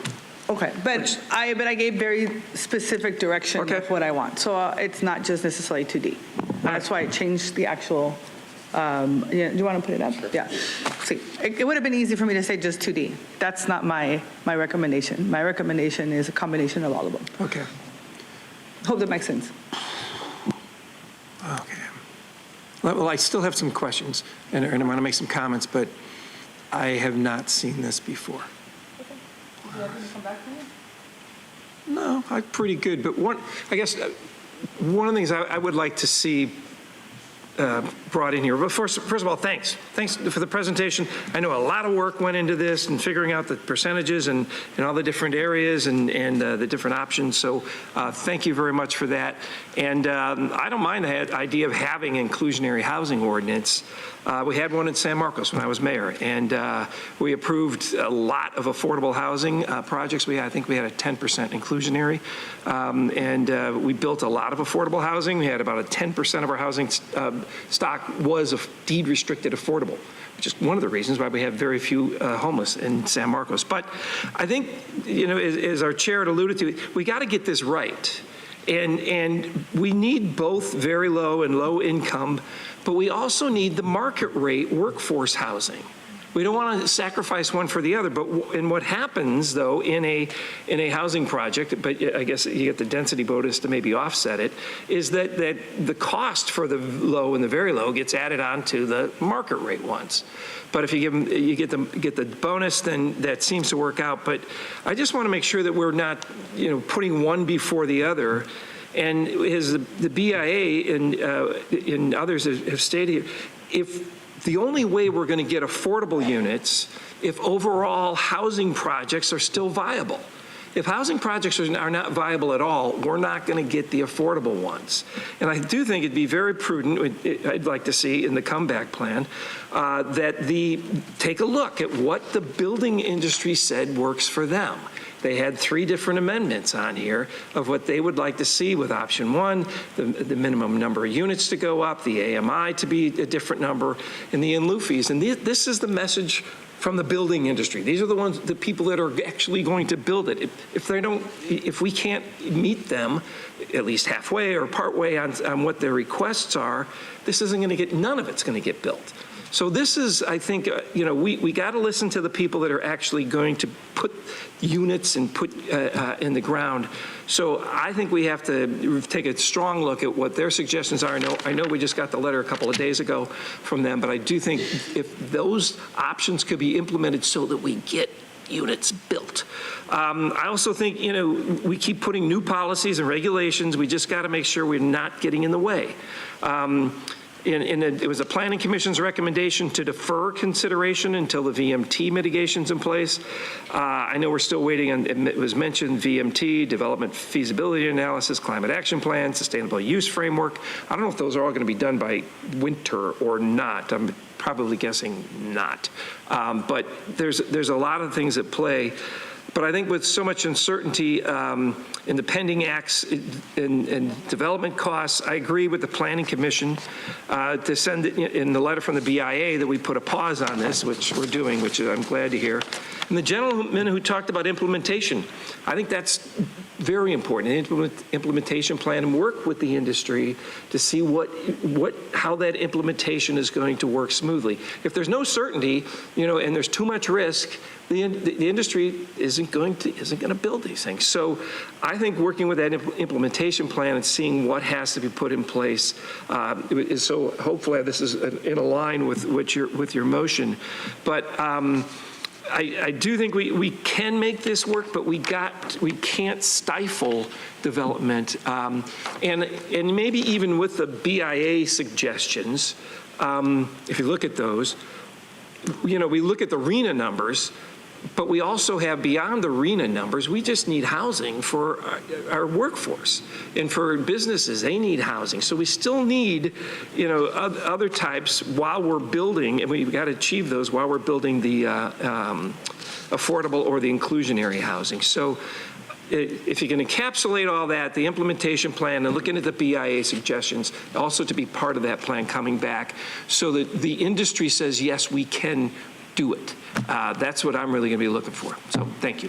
Thank you. And I know that they have been integral to the discussion process, and I know that my office and myself have all been engaged and part of why we're moving forward and holding off is to really ensure that all stakeholders and recommendations are part of that. So, But I'd like those 3 looked at, analyzed as part of it. Sure. We'll come back. Thank you. Vice Chair. Thank you. Just a couple comments. First of all, I want to appreciate staff and all the stakeholders for all the time and effort you've put into this process. My view is that inclusionary housing is a very important tool because it is the best mechanism we have to make sure that we can provide the low and very low housing units that we need and meet the demand and the need for affordable housing in our communities. And we know that these programs work. Over 900 jurisdictions have adopted inclusionary housing programs and have produced tens of thousands of affordable units. I'm really focused on making sure that we have the right incentives in place to produce the modestly priced housing that is affordable to working families and teachers, like teachers and medics who make approximately $70,000 a year. So that's really what I've been thinking a lot about, is how do we ensure that teachers and medics and people who serve our communities can afford to live in our communities. And right now we know that that is such a huge challenge that people face, and we need to do everything we can to tackle that. So that's really why I'm so excited about the inclusionary work that we're doing. And I'm definitely supportive of staff continuing to refine these options. I know we've received several letters this week with sort of some suggestions for tweaks and different ways of refining what's been presented. And I would imagine that if we're going to move forward with the motion that my colleague made, that we will have time to incorporate those suggestions for tweaks. There was 2 letters in particular, and happy to chat if you didn't receive them, that I thought were very useful and interesting. Just a couple things I want to uplift as you kind of continue refining these options. I'm definitely interested around how we can ensure that land markets adjust. So what that means, like how do you building in, potentially it's phase-in time periods, or ensuring that it's the land values that are adjusting in time, in order to ensure that that's what's being impacted by our inclusionary ordinances. I also am very interested in looking at how we can combine option 3 in the infill areas and potentially something like option 1 outside the infill areas, so that we can really incentivize creating the most affordable housing in the places where we've already decided that we want to build affordable housing and more housing. So, if we're going to have more and more inclusionary, how do we get more of that in the infill areas and kind of focus on that as opposed to the outside the infill areas? I think that could take a couple different forms. I'm agnostic right now on what that could look like, but certainly worth looking at as you kind of refine options would be exploring removing in lieu fees in the infill areas, because then you're actually getting the housing. And then also, how do we make sure that the in lieu fee is appropriately sized to finance and support affordable production? So that was something that definitely struck me, is if these in lieu fees are not actually providing the resources needed to make those investments in alternative affordable housing units, then they're not actually in lieu, because you're not getting another unit in lieu of the one you would have been getting. I think of it that way. If you have some kind of construction that was going to go up and you should have gotten, 3 units, and then you pay in lieu fees to not do those 3 units, well, we should then be able to get 3 units somewhere else. If you can't get 3 units somewhere else, then it's not really in lieu, because it's not actually helping us get those 3 units. So that's something that definitely struck me when I was looking at these numbers. Math wasn't really adding up for me of how we would necessarily build 3 units somewhere else. So anyway, again, I think there's more analysis needed, and definitely think that there was some good suggestions from folks, and looking forward to getting that analysis, and happy to support my colleague today. Thanks. Thank you. Supervisor Montgomery-Stepp. Thank you so much. Appreciate the presentation and everyone who came out with some really good feedback as well. I will be very honest. I came in today saying I cannot believe we don't have an inclusionary zoning ordinance or housing ordinance. And so I was ready, to really move forward. But I will support what's on the motion that's on the floor today, particularly because of some additional things that I heard from the public. One thing that stood out to me, or there are really two things, and then I'm going to talk about how I really feel about in lieu fees and offsite development, which will maybe be a little bit uncomfortable, but I heard priority review timelines for specific projects that are getting us to the goals that we set for ourselves, which I think is very important, and something that we talked about yesterday during the housing blueprint conversation was just implementation. I referenced some things in the blueprint that talked about initiatives and decisions that have been made on this dais, and we have no idea how they're going in sort of real life once we leave here and the decision is made. And so I just don't think any of this is worthy of conversation without understanding how whatever we do will be implemented. So, we're here with the presentation and having the conversation, but there's the very real work of taking in the applications, working with the developers, guiding them through the process, all of our employees kind of being on the same page about what that process is and what their discretion is and what it's not. And so that's really, I think, the work that no one will see, but the work that's the absolute most important when we're having these conversations. And so that, for me, no matter what direction we go in the wintertime, I guess it is now, I am trying to really figure out how to get an understanding of the implementation process so that we can determine, what are we doing great and then what are we not. And definitely there's conversations with the stakeholders, but that's also conversations with our employees, because everyone has their own agenda, right? And that's okay to say. That's not a negative thing. It's just that's why we have, conversations with people from different perspectives so that we can come up with something that is, serves all of the people, which that's what we're here for, not just one particular stakeholder.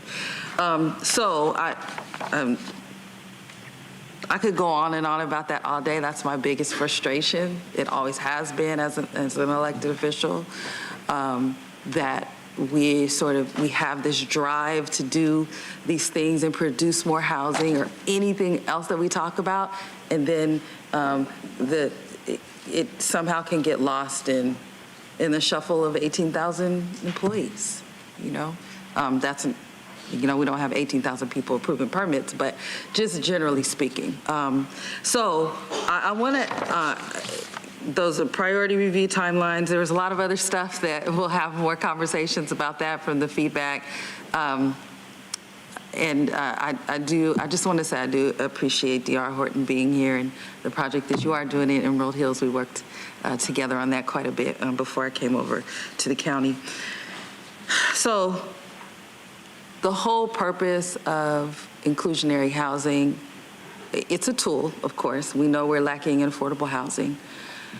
But we have had exclusionary zoning practices. And I see this as sort of also a moral document, right? That we are making a commitment to make sure that any person that lives in San Diego and particularly is contributing to the county in one way or the other can live here.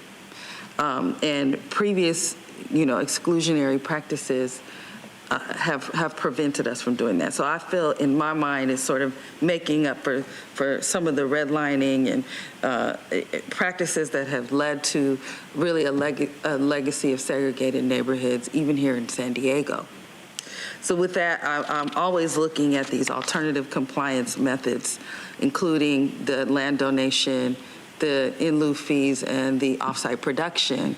Is what does that really do for affordable housing, and how does that either contribute to more balanced communities where we have mixed incomes and neighborhoods that are attracting retail and commercial, as opposed to what HUD describes as those concentrations of poverty where there's a lack of investment, and we're sort of putting all people in certain income areas in one place. So my experience has been that the in lieu fee model doesn't really work. It just doesn't. I know it's probably going to be, in our final analysis. I don't like it because my experience has been that it barely even covers some gap financing for developers. So I don't like it. Offsite production, in my perfect world, whatever that is, that wouldn't exist either. I know we have to have at least one alternative compliance method. So the offsite housing production with the sort of qualifiers that we have or exceptions that we have. I see one in the motion with the 3-mile radius as opposed to the 5-mile. Okay, that is okay, but what I'm looking at is what is truly inclusionary. To me, it's not inclusionary to say, if you don't want to include lower income in this project, then you can just pay a fee. How does that promote inclusionary housing? Also, just, if you don't want to have affordable housing in this project, then you can take it off-site. It's just, I think it defeats the purpose of the whole name of the thing. But I will not talk about that anymore. Hopefully that'll add to just the continued analysis. But, I'm really, if we're going to say we want to be more inclusionary, then our documents need to reflect that, and our commitment needs to reflect that in our operations. And so those are the things that I'll be continuing to listen to and look for. But I know that so much work has gone into this before I was here. And now you have a whole other set of input to add to everything you've done so far. But thank you for all the work, and again, appreciate the public for being here. Thank you. Supervisor Anderson? Thank you, Madam Chair. I agree with my two previous colleagues with their remarks. I would ask that you look at fees in lieu from a different standpoint. When Scott Wiener and I joint authored SB 35, one of the focus that I was on was that we wanted success. The problem with the unincorporated is, and no reflection on our chairwoman, we don't have a vote at Sandag. We don't have what other communities have, trolleys and buses. So to turn around and not have a fee in lieu or something is guaranteeing that person's not going to be successful. We know these are low-income folks that have to get to work, and they may or may not have a car. And as a result, if we build it in some of the villages that have been forgotten and left behind, we are stranding them in those communities as opposed to giving them opportunities for the best possible job or career path for them. And so I would just ask that we think about results. And I get what you're saying. I've never supported redlining. I think that's one of the problems with VMT. I think it's modern day redlining, prohibiting people to buy something that's affordable.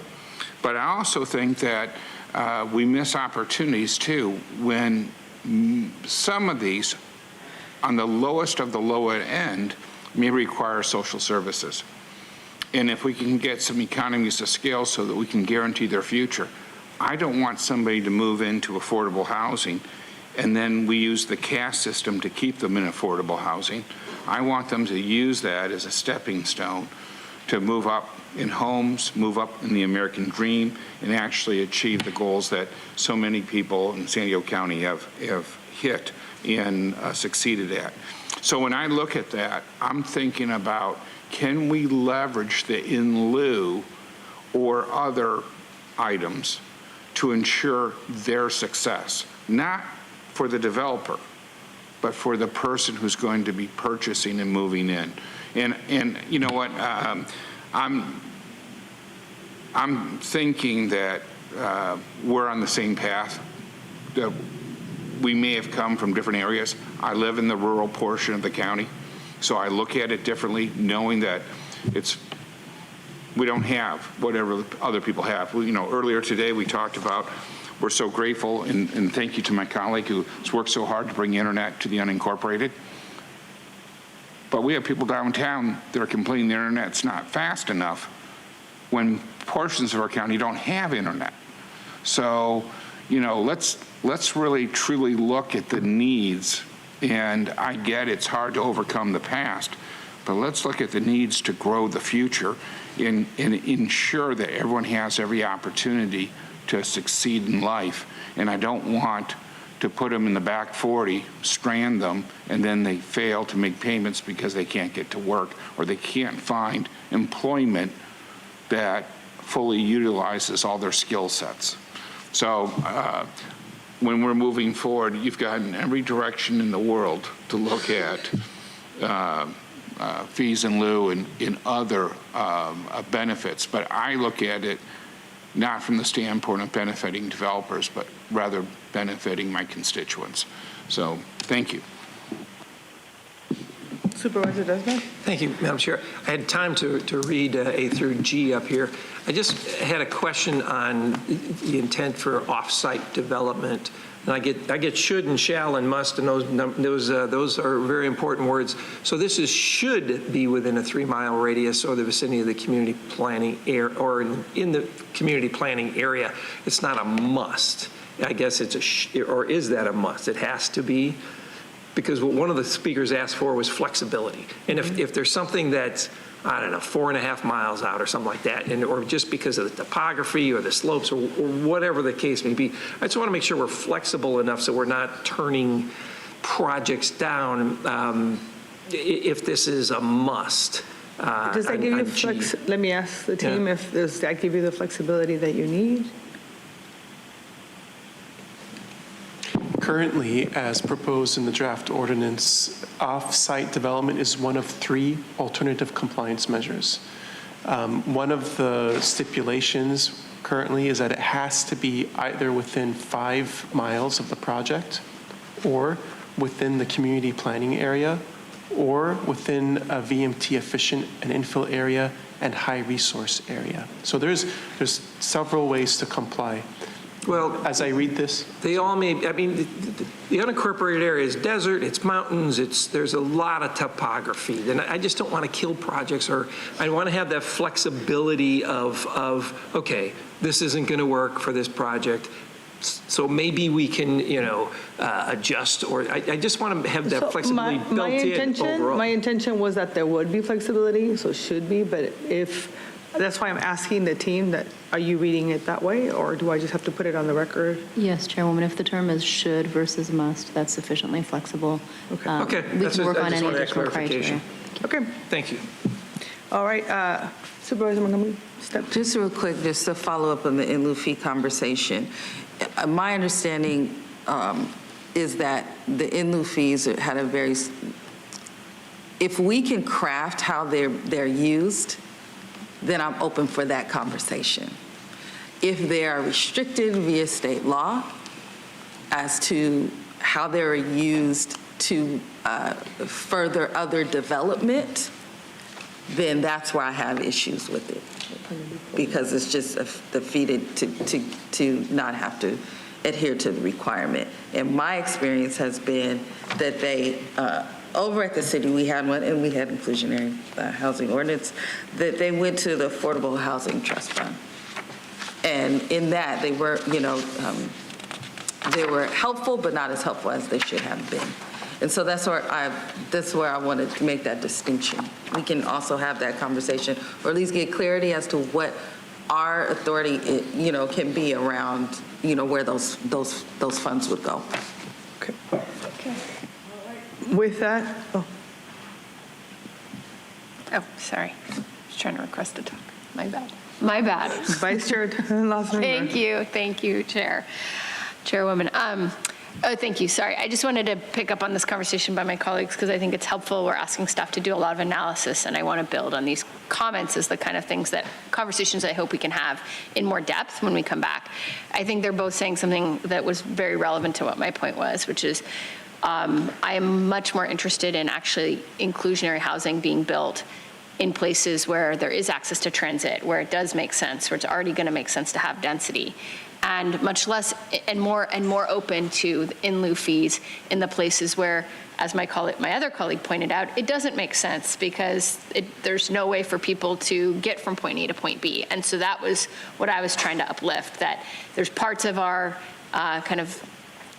what the areas that we're looking at where we know we're trying to create that sort of density in those transit opportunities where I would be less open to in lieu fees and much more supportive of actually building inclusionary and making it. And then other places where it just, like Supervisor Anderson said, like it probably won't make sense. And why would we strand two people in a apartment with no access to transportation? And would in those instances that the in lieu fees do make more sense.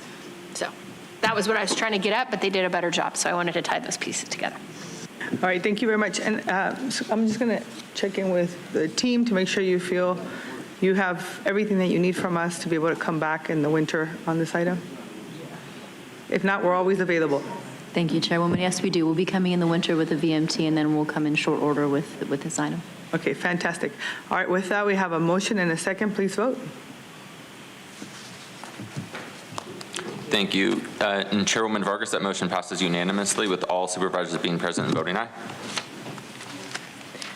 Thank you again for all the hard work on this item. Appreciate you. All right, with that, I'm going to go ahead and turn it over to the clerk for the remainder of non-agenda public speaker. Thank you, Chairwoman Vargas. We still have 20 requests to speak on matters not listed on the agenda, 4 individuals in person, and 16 requesting to speak by phone. For those that have requested to speak by phone, if you could please dial into the conference line now using the instructions that were provided to you. We'll go ahead and again begin with the in-person speakers. As your name is called, if you could please come forward and stand on the arrows until it is your turn to speak at the podium. You'll then have 2 minutes to address the board, and if you could please begin by stating your name for the audio record.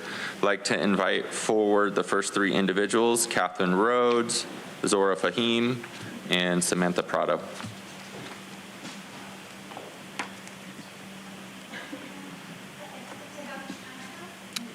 I don't believe. Give me 1 second. I'm so thank sorry. you. There you are. Go ahead and begin your comments when you're ready. Wonderful. Catherine Rhodes, and I want to tell you a story about Mayor Todd Gloria. Back in the day, he used to say we could only have winter-only tents for the homeless. It has to be taken down every year. And I said, no, that's a lie. You can do it year-round. And so I went to the state and enforced him to do year-round tents. Now we have year-round tents. It's a miracle. The next thing he's trying to do, sabotage it, the homeless and the poor, is he's trying to close the Golden Hall, and he's trying to close a few of the different parking lots because what he says is they're temporary permits. Yes, they're temporary permits, but you can just renew them every year. The only person who's in charge of homeless shelters is fire marshal. Fire marshal, whatever the fire marshal says, you have to do, you have to do. We need like $9 million to keep the Golden Hall open. We need probably a few little $1 million to keep some of the parking lots open over in Balboa Park. You guys have the money. You have money in ARPA.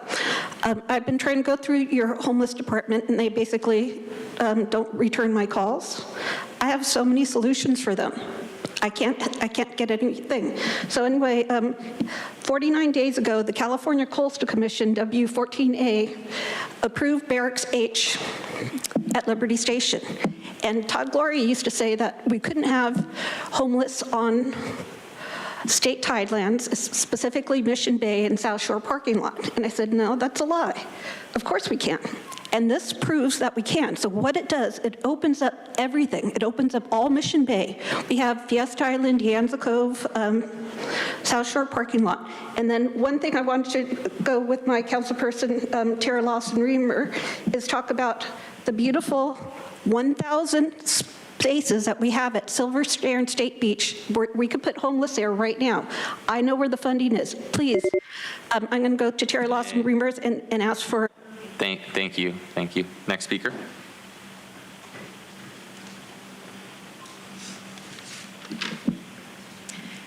This is for Honorable Supervisor Jim Desmond, who's not here, but I'm sure he can listen to this later. The horse that was emaciated, that laid in the mud without all of your animal control officers ending the suffering of this horse for more than an hour. This horse suffered. Based on equine experts, that horse resulted in that condition in a prolonged period of time. She did not even receive proper dental treatment. This took a long period of time, and the owner, Deborah Barkley, failed in providing medical care and proper care, which is actually illegal. Your animal control officer allowed Deborah Barkley to discard this emaciated horse with no necropsy. As a voting constituent in Desmond's district, it's top priority for me in regards to animal issues, my neighbors, and also equestrians.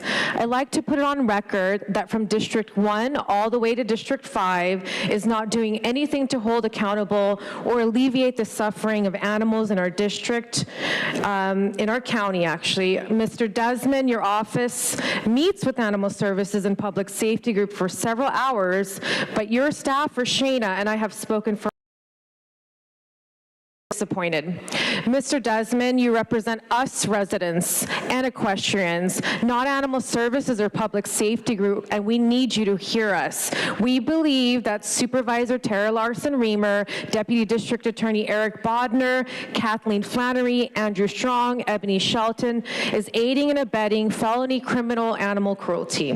This gaslighting and disregard of all your constituents who are concerned about animal cruelty from District 1 to District 5 is resulting in the entire world looking at you all in shame for that. We believe you are allowing felony criminal animal cruelty in our county. Animals are suffering terribly in our county, and you're doing nothing. And can you please state your name for the record? Zora Fahim. Thank you very much.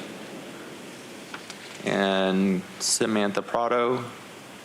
Not seeing Samantha in the board chamber. We'll go ahead and call Audra forward. Allegedly Audra. I mean, who knows? I mean, how do we really know what our name is, right? It's just what we're told. Anywho, my person uses the name Audra because that's, what I've been told it is. It's interesting with this invasion and how intentional this has been, and I was hoping that Jim was here, but he's not. But to talk about the Global Compact for Safe, Orderly, and Regular Migration, which rests on the principles and whatnot of the United Nations 2030 Sustainability Agenda, the United Nations, all of those things. And it's sad because this is all intentional and by design, and it's very dangerous and destructive to our community when these people are replacing us. That's why they're coming. And you have to understand that why would it not be the case? Like, they're incentivized to come, but they don't understand that they've been lied to. And it should disturb you guys that, most of the women that are coming across are actually raped along the way. I find condoms that are discarded where these people are coming and being picked up by Border Patrol. And there are rape trees in Hakumba, Joel, right outside of town off of Heber Street, where they cut the Constantine wire at the top, and the cartel is bringing them across. And these are trees that have underwear and bras that have been set there as trophies for the rape that occurs. And it even happens to the children. And the fact that hundreds of thousands of children can go missing, and you don't care, Nora. It's sad, because you think that these people should just come. These children are being raped and murdered and used and abused, and ain't nobody care.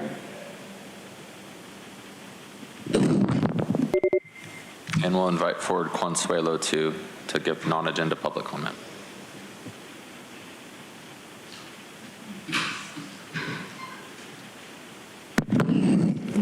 So, Consuelo, I'll start off with a compliment. Nora, I liked you more when you didn't speak. So, yeah.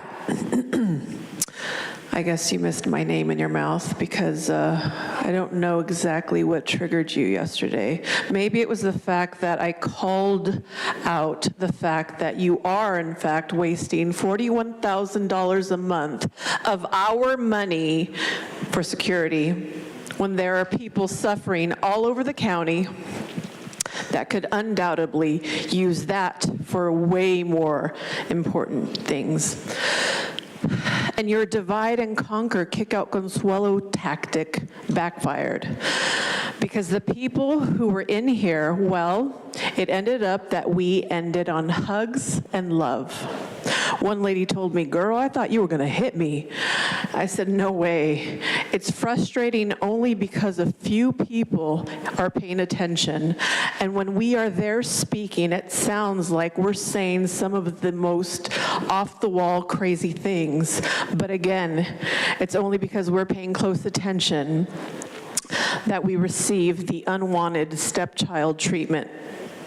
You can try to silence and bury the truth, but guess what? Truth always surfaces. Do your job, Nora. Stop being such a bully, especially to your coworkers. A bully with a title. Without a title, without the deputies, you're weak. You have no power. Reminder, you work for the people. You're paid by us. Reminder to the people watching, this isn't a spectator sport. Get involved. It's worth it. It's why these people get away with what they do. Thank you. Your time is up. We will now hear from those that have requested to speak by phone. When it is your turn to speak, you will be unmuted. You will hear a recording that will tell you to begin your comments after the beep. Again, I'd like to remind the callers they should mute their TV or live video stream before they begin speaking, and we'll go ahead and begin with our first caller.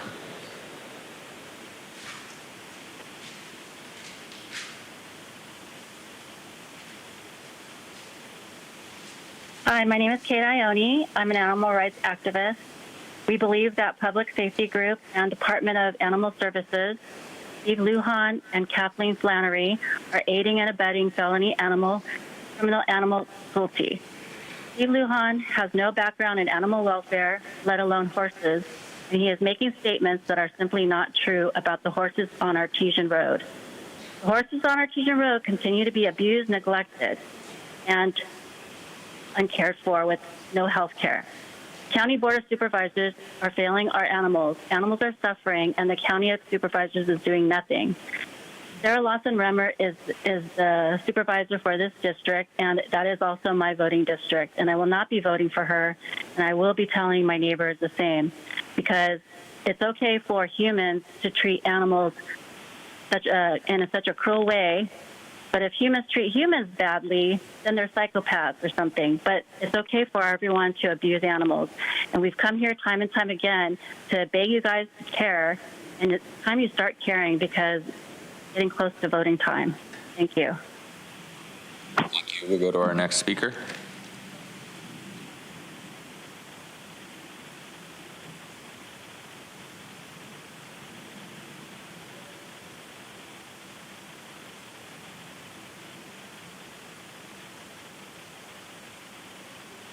Good afternoon.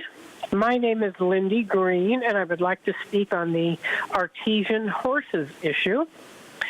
Animals cannot speak for themselves. They rely on humans to advocate for their well-being.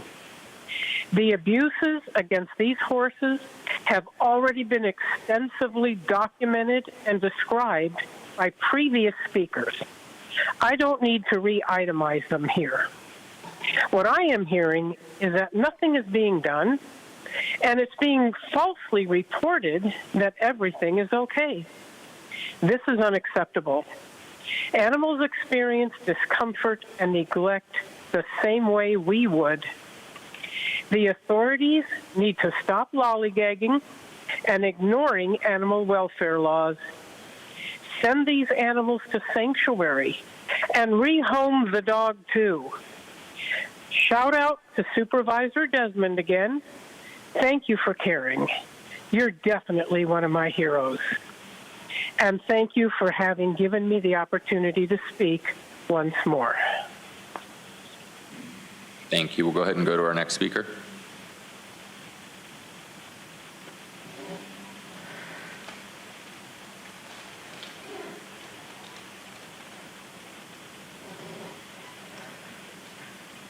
Good afternoon, Chair Vargas and Board of Supervisors. My name is Diane Grace, and I'm a parent, grandparent, and participate in my county's planning group.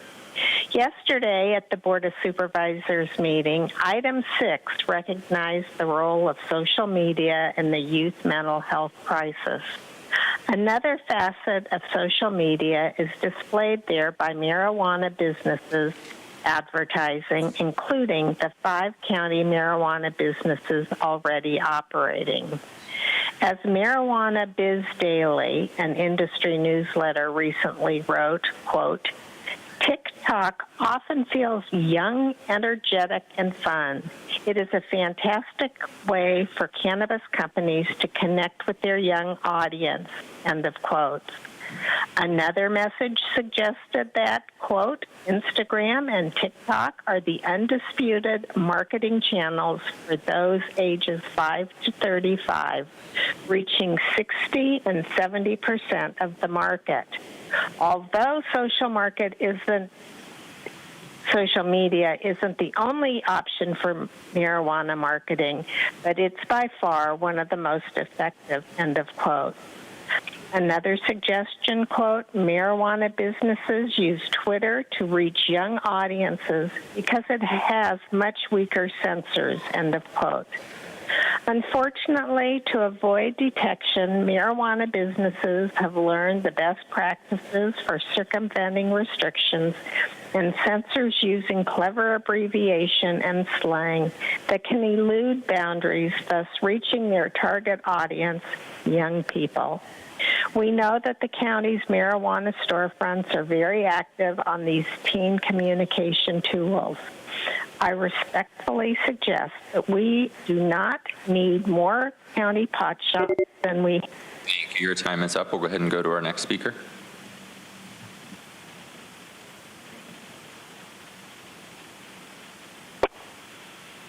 Good afternoon, Board of Supervisors. My name is Becky Rapp, and I'm a parent and a public health educator. And today, I'd like to share with you an article from Fox News this month titled Cannabis Hyperemesis Syndrome on the Rise. Cannabinoid hyperemesis syndrome, also known as CHS or stromatine, is an often debilitating condition that affects a growing number of marijuana users. Symptoms range from uncontrolled vomiting to having to call 911 because of severe abdominal pain. Extreme vomiting can often reach numbers of 20 to 24 times per day, leading to hospitalization.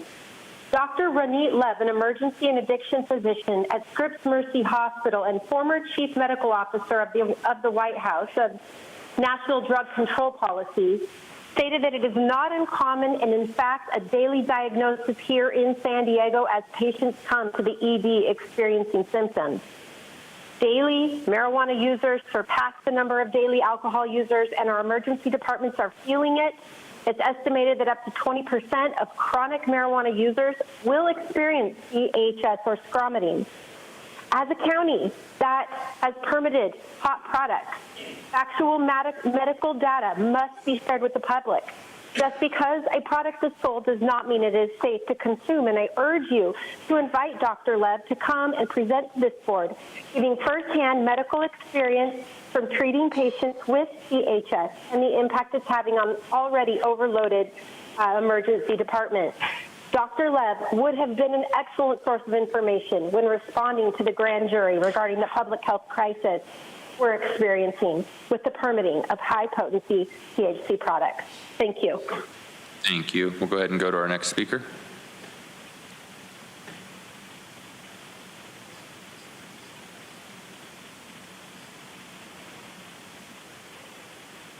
Hello, Board of Supervisors. My name is Madison Rapp, and thank you for the chance to share my concerns. I I am hoping to help protect children and teens from the adverse consequences that come with increasing availability of marijuana products. Public opinion of marijuana is actually trending down. Gallup just did a poll that showed that only 43% of Americans now view marijuana favorably, down 10 points from 2022. And among young adults, it was down 7%. This shows that as people have more exposure to marijuana and know more people who are using it, they are seeing the negative consequences and recognizing the harms. I hope young people will get the message that vaping and using cigarettes and recreational cannabis are not helping them physically or mentally, and in fact cause many harms. Marijuana use has been studied in youth and shown to have negative impacts on cognition and attention, and it's also associated with an increased risk of mental health issues, including depression, anxiety, and psychosis. These are serious conditions that can have long-lasting effects on a young person's life and well-being. As a community, it is our duty to protect our youth from these risks. This includes discouraging underage marijuana use, educating parents and caregivers about the dangers, and providing support and resources for young people who may be struggling with substance use. Thank you for the chance to speak. Thank you. We'll go to our next speaker.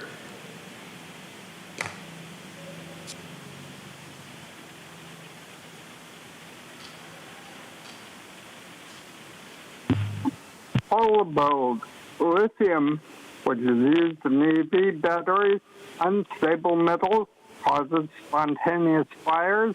Repeat, spontaneous. You can't put them out. Toxic fumes, mass evacuations. Oh, and the fire just reignited, draining fire department resources in the response from the big bass biz. But it's better technology. Isn't that what they said about the Titanic? It's great that the government may finally be moving on fixing the broken U.S. treatment plant, but sewage isn't the only issue. Air pollution is killing Borderfields Park, and it's next to the TJ River Valley Park, the new gateway to hell or California, whichever comes first. Who, what, when, why, where, and how? These are 6 questions you should answer on the TJ River Valley sewage. And because this is an emergency threatening our health and safety within a 1 to 5 mile radius, you should be reporting on these every meeting.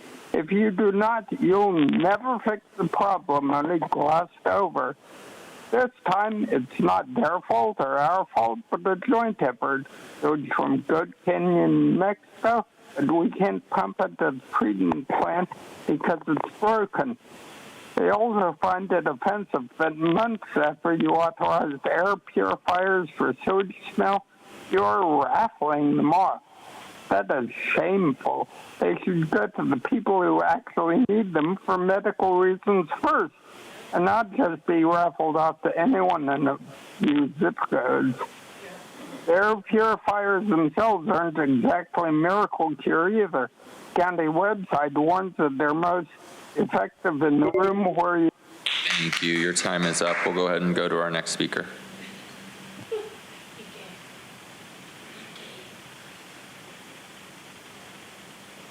Good afternoon, members of the board. My name is Megan Stewart, and as someone with experience in both public health and social work, I would like to express my strong opposition to the proposed expansion of marijuana retailers in the county. Recent developments in public opinion and safety data underscore the need to reconsider such expansions. According to a Gallup poll released this month, 54% of Americans now view marijuana as having a negative impact on society. This marks a significant shift from previous years, where opinions were more evenly divided. The poll reveals that a growing number of citizens no longer see marijuana as a harmless drug, with 51% acknowledging its negative effects on users. Concerns about public safety are also increasingly validated by recent studies. A 2023 report highlighted a staggering 475% increase in marijuana-related traffic accidents that required emergency treatment from the years 2010 to 2021. This alarming trend emphasizes the need to address the dangers of increased marijuana availability. May I respectfully suggest that you take into consideration these statistics as you discuss any plans for expanding marijuana retailers in San Diego. Let us focus on strategies that prioritize the well-being of our community rather than rush programs that have the impact to harm community members. Thank you so much for your time and attention. Thank you. We'll go to our next speaker.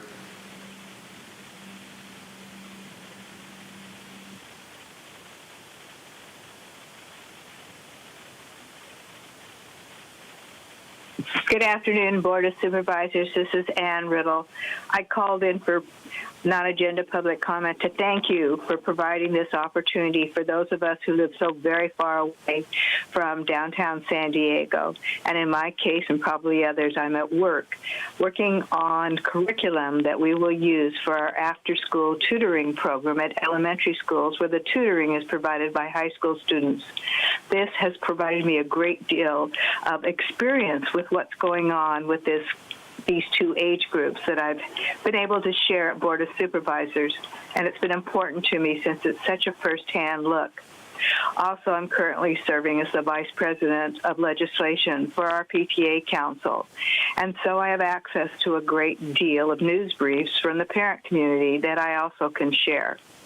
And yesterday, I had an opportunity to talk about my experience with the adjudication and incarceration experience for those of us who found their loved ones involved with drugs.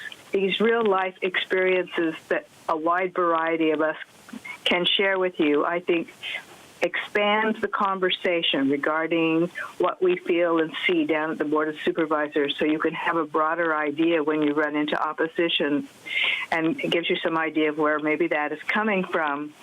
Regarding the opportunity I had to speak yesterday about our loved one's experience with the arrest, adjudication, incarceration for his drug use, I did want to say, although it was marijuana involved, he did not go to prison for marijuana because at that time marijuana, and still continues, was an infraction, and no one went to prison here in California for marijuana. So I wanted to put that mythology to rest. And what I noticed regarding the process, it had far less to do with race and far more to do with money and social status. And for those of us who had no in the lower... Thank you. Your time is up. We'll go ahead and go to our next speaker.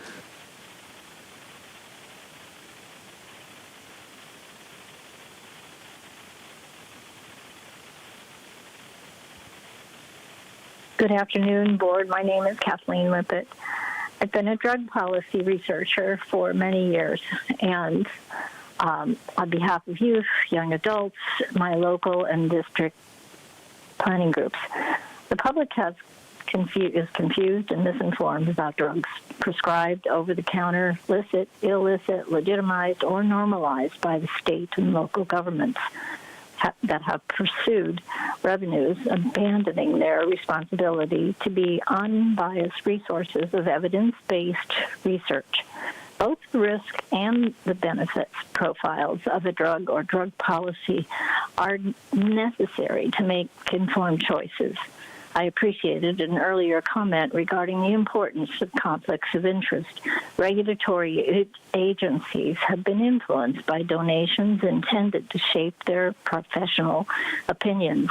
Dr. Bertha Madras, Harvard Medical School of Psychobiology and renowned brain researcher, recently reported how her work is challenged by the marijuana and psychedelic industries, having invaded medical societies, professional associations, hospitals, and universities. Along with my colleagues, I continue to make every effort to provide current and unbiased information to inform county drug policies.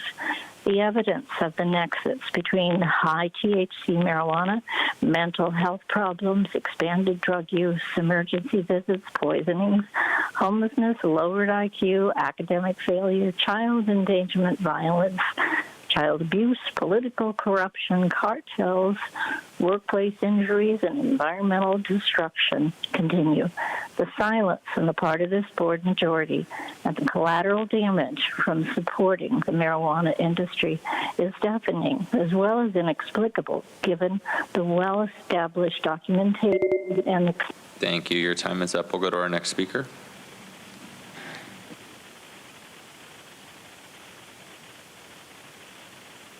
Hello, this is Kelly McCormick. I'm a public health educator focusing on youth substance use prevention. Yesterday, I spoke about the county's response to the grand jury report called Cannabis in San Diego, How's It Going? The county's response is superficial at best, especially with regard to the health impacts on school-aged children.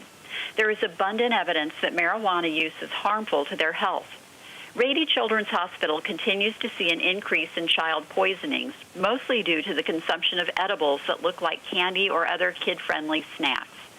Dr. Natalie Laub of Rady's says the number of children hospitalized for marijuana toxicity has quadrupled since the recreational legalization of marijuana in 2016. Last year, Dr. Laub told the San Diego Union Tribune that over 50% of these children are admitted to the hospital, and over 10% go to the intensive care unit. Some are experiencing seizures and not breathing.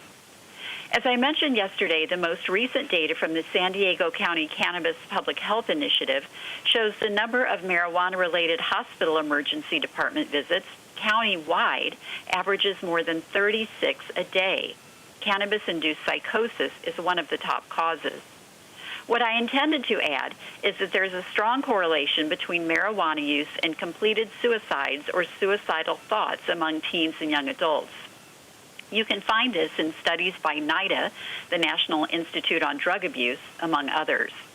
According to a 2020 report by the San Diego County Medical Examiner, 39% of young people under the age of 25 who took their own lives tested positive for THC. Wherever they are obtaining marijuana, we must look at the impact of marijuana use normalization and the aggressive marketing campaigns aimed at the young. Please consider this. Thank you. Thank you.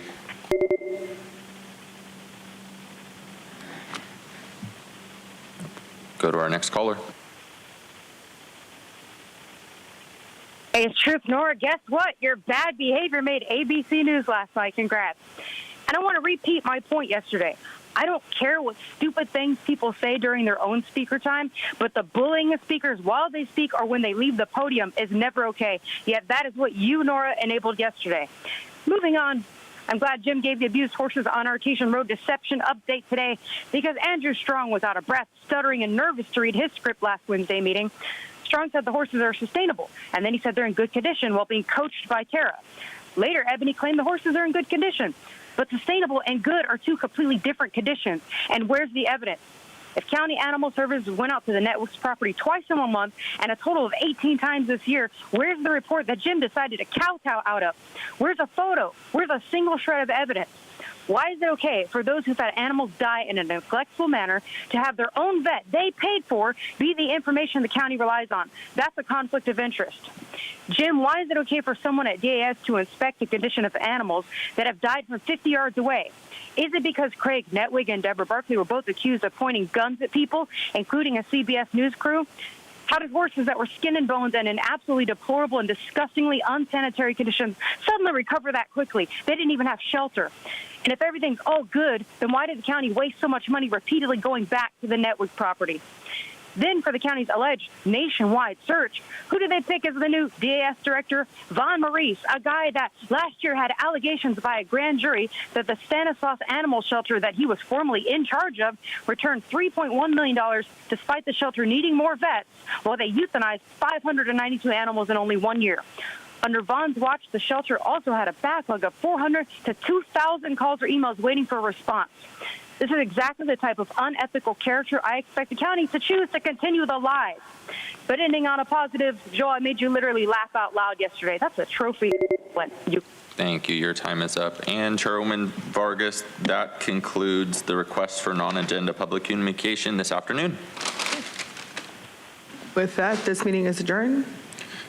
The board will now recess into closed session to continue consideration of those matters listed under item 24 on yesterday's agenda. If there are any reportable actions, they will be reported out after the conclusion of closed session today. The next regular meeting of the board will take place on Tuesday, September 10th at 9 a.m. Bring your lunch. Sorry.